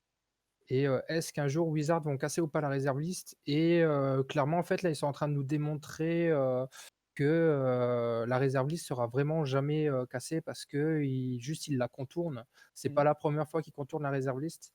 Et ce Black Lotus là qui vient d'être print, entre guillemets, un peu dérivé pour le Commander, c'est juste une preuve de plus que la réserve list est juste contournée, qu'elle va être maintenue et qu'ils trouvent d'autres moyens en fait de fournir des cartes qui sont difficiles d'accès mais dérivées, quoi. Pas tout à fait les mêmes. Toi, alors du coup, Rémi, t'es peut-être un petit peu moins duel, mais est-ce que toi, si tu penses que est-ce qu'il faut craindre en fait qu'il y ait de nouvelles extensions de ce genre, même si bah du coup, là, en ce moment, vu qu'il n'y a plus trop de tournois, du coup, il y a plus trop, tout est plutôt sur Arena, donc c'est plutôt l'historique, le brawl à la rigueur, ou le standard qui prime, le limité. Mais dès que les tournois reviendront, il y aura le Legacy, il y aura bon, le Vintage, non, peut-être pas, mais il y aura au moins le Legacy et le moderne. Et du coup, dans le Legacy, il y a les cartes Walking Dead qui sont, par exemple, de Secret Lair qui sont jouées, qui sont acceptées, et aussi les cartes de Commander Legend. Alors bon, le Black Lotus, il servira à rien, mais il y a l'agent d'Inquisition, si je dis pas de bêtises du nom. J'ai un doute, la noire qui empêche de. Enfin, qui fait Ouais. on peut plus fetcher, quoi. Opposition. Bah ouais, Opposition enfin, adjointe. moi, en regardant les moves de Wizard, je vois pas d'autre raison qu'il n'y ait pas d'autres cartes comme ça qui feront peut-être un petit peu discuter, mais couler de l'encre, mais je vois pas trop pourquoi ils en feraient pas. Enfin, ils ont des objectifs financiers qui sont extrêmement agressifs. Là, sur les objectifs chiffrés que j'ai en tête qui correspondent que à Arena, mais ils veulent passer de 3 millions de joueurs en 2019 à 11 millions de joueurs. Donc on est sur des ambitions à x3, x4 des chiffres d'affaires qui sont des cibles de chiffres d'affaires qui sont extrêmement ambitieuses en fait. Et tout ça, c'est des informations publiques. Hein. Wizard étant affilié à Hasbro, qui est elle-même une entité cotée en bourse, ils sont obligés de publier ces informations-là et le rendez-vous rituel des actionnaires chaque année. Donc on sait qu'ils ont des objectifs très agressifs. Donc ils vont sortir des cartes comme ça, c'est sûr, souvent. Est-ce que Et, toi. euh, Oui, et est-ce vas-y. qu'il faut le craindre? Bah, je sais pas. Écoutez, moi, franchement, je fais avec. Hein. Je sors d'une année Oko, Uro, Once Upon a Time, etc. Il a fallu composer avec des cartes qui allaient être bannies. Donc, d'un point de vue compétitif, bon, bah, tant pis, on fait plein de miroirs et on s'adapte. Hein. Alors, je comprends que du point de vue peut-être casual où on aime la diversité, c'est plus problématique. Mais enfin, voilà, de toute façon, faut faire avec, quoi. Il n'y a pas trop le choix. Ou alors évoluer de format et jouer sur des formats où c'est pas trop un sujet. Mais enfin, je vois pas comment ils peuvent aller chercher du gain de court terme puissant sans passer par ce genre d'outils. Oui, on peut le voir en regardant juste derrière nous. Il y a peut-être 5-6 ans, des années où on avait juste 4 éditions. Et même si on va plus loin, on avait 3 éditions et l'édition de l'été qui était souvent Les misérable. reprints, oui. Voilà. Et là, on se retrouve avec des années où on a à chaque fois un Modern Horizon qui traîne, ou des Secret Lair plus des éditions pour le commandeur, qui prouvent aussi qu'ils soutiennent ce format multi, puisque c'est vraiment un produit pour ces joueurs-là. Et ça touche aussi à la fois d'autres formats et à la fois les collectionneurs, parce qu'il ne faut pas oublier qu'ils sortent aussi en même temps des cartes full art foil. Donc ça permet aux joueurs d'améliorer la beauté de leurs cartes d'une certaine façon. Et c'est du génie. Ils ont presque doublé le nombre d'éditions qu'ils font par année, ou en tout cas de produits qu'ils font par année, sans affecter le rythme du standard. Donc ils ont du coup 2 circuits Oui. en parallèle, plutôt qu'un. En sachant qu'il y a des circuits quand même qui regardent peut-être un petit peu moins que l'autre parce que il y a peut-être moins de gens qui crient au ban.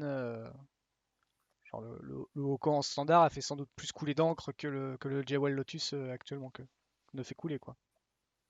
Ça reste deux communautés différentes donc pour Wizard en fait.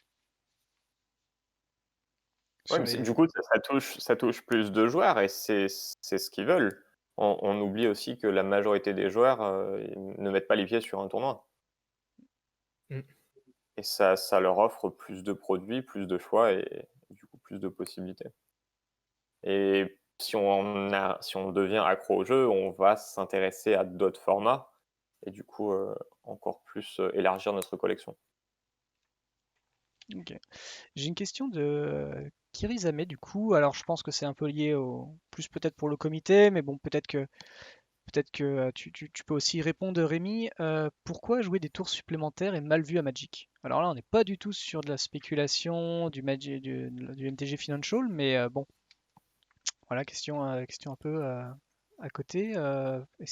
Pourquoi jouer des tours supplémentaires est mal vu à Magic, monsieur Trott, membre du comité, Euh, ou joueur pro? Peut-être, alors, il m'est même arrivé de jouer Nexus of Fate en Pro Tour. La Ah bah c'est stratégie fort, était hein. beaucoup trop puissante pour passer à côté. Je dirais que ce qui peut faire débat, ou en tout cas ce qui peut poser souci dans ce type de stratégie, c'est qu'à la base, Magic, c'est un jeu à 2 joueurs, ou en tout cas où à plusieurs joueurs. Mhm. Et le fait de jouer des tours supplémentaires et d'en abuser, J'entends par là d'en jouer 5, 6 ou une infinité. Ça transforme un jeu à plusieurs joueurs en jeu à un joueur. Et ça peut être mal interprété, mal vu.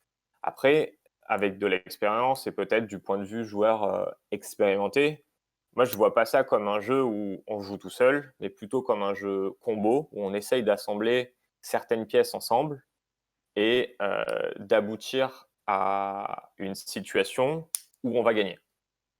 Mais c'est vrai qu'elle passe douloureusement par la phase où notre combo met du temps à se mettre en place. Et ici, j'entends jouer 4 tours ou 5 tours à la suite pour ensuite absolument être certain de conclure cette partie en notre faveur. Et c'est frustrant d'être en face, en tout cas, et d'assister à ça. Oui, il est obligé d'attendre. Dis-moi. Mais c'est la même chose que assembler 2 cartes ensemble qui font une combo qui tue de suite, sauf que dans un cas, on n'a pas tout à fait perdu de suite et qu'on a peut-être quelques pourcents de chance que ce jeu qui joue plein de tours supplémentaires échoue. Et qu'on est obligé d'attendre et de peut-être prendre ce shot pour espérer gagner, c'est-à-dire espérer que le joueur qui joue ses tours supplémentaires échoue pour l'emporter. Donc on est obligé d'attendre, contrairement à un jeu combo peut-être plus classique où la combo se réalise très vite et on voit la finalité de suite. Ok. Rémi, si tu as quelque chose à dire là-dessus, toi qui Non, pas spécialement d'opinion sur ça. Tu y as joué le Nexus of Des Fate, jeux qui jouent. Comment? Tu l'as joué l'époque du Nexus of Fate par exemple? Ouais, bien sûr. Enfin, c'était il y a pas longtemps, hein. Mais ouais, bah, je jouais le deck, j'en jouais d'autres. C'est comme ça. Enfin, les questions de c'est bien vu, c'est mal vu, C'est une façon de jouer à Magic. ouais, c'est ça. C'est pas vraiment des trucs qui sont dans la manière que j'ai d'adresser le jeu. On pourrait te dire, est-ce que pourquoi jouer Meul, c'est mal vu à Magic, t'aurais dit la même chose. Parce que c'est fou. Enfin, je m'en fous que ça soit mal vu, surtout. Le compétitif. Enfin, en fait, d'un point de vue casual, c'est gênant quand les choses sont bien ou mal vues. Ça fait que les gens veulent plus jouer avec toi ou qu'ils passent un mauvais moment avec toi. Donc, ça revient un petit peu à être un mauvais compagnon de soirée. Donc, je comprends que la question se pose. D'un point de vue compétitif, être ennuyeux, c'est quasiment un avantage. Donc, bon, je me pose pas trop le sujet, quoi. Anthony, est-ce que tu as quelque chose à dire sur ça? Ouais, bah, enfin, pour moi, c'est pas nouveau. Bleu, c'est une couleur un peu casse-couille pour tout le monde. Donc, enfin, c'est pas nouveau. Moi, en fait, les joueurs qui pètent à plomb parce qu'ils se prennent 3-4 contre-sorts à la suite ou qui se prennent 3-4 tours sup à la suite, c'est les mêmes. Donc, en fait, et clairement, en fait, un joueur qui va faire sa créature, qui se prend un anti-bet dessus, il va pas râler, mais en fait, c'est la même chose, sauf qu'il a perdu une carte dans sa main. Et l'adversaire, en fait, il a juste fait un tour sup en jouant un anti-bet. Ben, il reprend son tour, il pioche une carte et il refait. Donc, en fait, abrutir la chose, on se retrouve à la même situation. C'est juste que c'est plus frustrant pour les joueurs de ne pas laisser résoudre leur sort ou de pas du tout avoir l'occasion de jouer leur tour pour les lancer, quoi. Mais en soi, sur la finalité du jeu, ça reste la même chose, quoi. Après peut-être que celui qui a posé la question était un amoureux de Nexus of Fate et vu qu'il a pu bannir dans tous les formats. Bah, je pense que c'est, vu que c'était une question pour toi, c'est par rapport à la banlise des 3 tours sup. Je pense qu'elle était liée, sans être marquée, je pense qu'elle était quand même liée au comité. Hein. Oui. Bizarrement. J'étais pas là, c'était pas moi. Ouais, c'est vrai. Je pense qu'on va l'entendre beaucoup cette phrase la semaine prochaine. C'est ma favorite. Ouais, c'est ça. Faudra lutter pour un unban des tours, là. La phrase passe-partout de Florian. J'étais pas là. Ouais, dans un an, tu y seras quand même, hein, tu y seras, t'auras plus d'excuses. Notamment d'ailleurs pour celle-là, je pense que celle de l'annonce de la semaine prochaine, je pense que tu y auras quand même un petit peu contribué. C'est fort probable. Sinon, je vois pas pourquoi tu serais venu. Après, tu peux juste contribuer à dire non, mais c'est bon, rentrez chez vous, il n'y a rien à voir. J'essaierai de convaincre, comme j'ai dit un peu plus tôt. Ah là, j'arriverai jamais à avoir des infos, c'est sûr. Je te l'ai dit, j'ai 20 mana drain à côté de moi. Ouais, je sais. Ouais. Bah, je veux les voir d'ailleurs, si tu les as. Hein, je veux bien les voir. Ils sont un peu loin. Ah, mince. Le fameux placard. Ils sont sur MTGO. Et bah, du coup, le fil rouge est terminé, presque terminé d'ailleurs. Je sais pas pourquoi il me dit que c'est fini alors que ça ne l'est pas, mais il se finit en 30 secondes si vous voulez essayer de gagner des codes Arena. Et ben, du coup, il vous reste 30 secondes pour le faire. En tout cas, moi c'est bon. J'ai fini mes questions. C'est incroyable. J'ai réussi à aller jusqu'au bout. Je remercie à vous trois d'avoir participé, d'avoir répondu à mes questions, du coup, Avec plaisir. et aux questions des viewers. Merci pour cette invitation. Je crois que nous nous revoyons bientôt de mon côté. Oui, toi, je te revois bientôt, ouais, Semaine prochaine. pour apprendre la nouvelle, bonne, mauvaise ou nulle. On va piquer du coup les deux gagnants. Donc le premier donc du coup repartira avec un code de 1000 gemmes. Et le gagnant est Jim le Revenant. Donc, bravo à toi Jim, tu gagnes donc du coup un code de 1000 gemmes. Et pour une vingtaine de codes Arena, ce sera pour Didas. Didas, donc du coup voilà, deuxième gagnant de ce soir, de la soirée, troisième et quatrième, pardon. Bravo à vous deux. Bravo à vous deux pour d'avoir gagné. On se retrouvera sans doute pas. Donc, du coup, NPC c'est fini, 21h c'est fini. Pour ce soir, on se retrouvera sans doute, je pense, à la rentrée. Parce que je suis pas sûr que si j'en fais un aux alentours du 25 décembre, j'aurai beaucoup d'invités, beaucoup de gens qui regarderont. Et je les comprendrai. Du coup, voilà, je pense qu'on se retrouvera en janvier pour un prochain sujet. Alors, donc, du coup, je voudrais que vous puissiez répondre à ma question thème. Magic, caverne d'Alibaba ou malédiction? Caverne d'Alibaba, un trésor pour la vie. Un trésor? Anthony? Les deux. Les deux? Les deux, c'est une caverne d'Alibaba, sauf qu'une malédiction parce qu'on dépasse trop d'argent. Ah, c'est vrai que c'est lié aussi. Ouais. Alors, quand on aime, Ah bah on compte pas, du coup. Donc C'est ça. ça passe quand même. Rémi? Ouais, pareil, pour moi, Magic, c'est un trésor que je chéris, où j'ai eu l'occasion de rencontrer mes amis les plus proches, etc. Donc, l'aspect financier, c'est une composante avec laquelle il faut faire, mais bon, l'argent, pour reboucler avec la première question, l'argent n'a jamais vraiment été un problème sur Magic, on s'est toujours débrouillé, et on continuera ainsi pour ma part. Ça marche. Eh ben, en tout cas, merci à vous trois d'avoir répondu aux questions. C'est tout pour ce soir. Je vous rappelle donc, n'hésitez pas à suivre la chaîne, que ce soit sur Facebook, Twitter, le Discord où vous pouvez nous retrouver, poser vos questions et où on en répondra, et bien sûr avoir toutes les annonces. Le YouTube pour retrouver le replay de cette émission qui arrivera non pas la semaine prochaine parce que on aura l'annonce du comité qui sera retransmis directement, mais aussi également, du coup, ce sera la semaine d'après. En tout cas, voilà.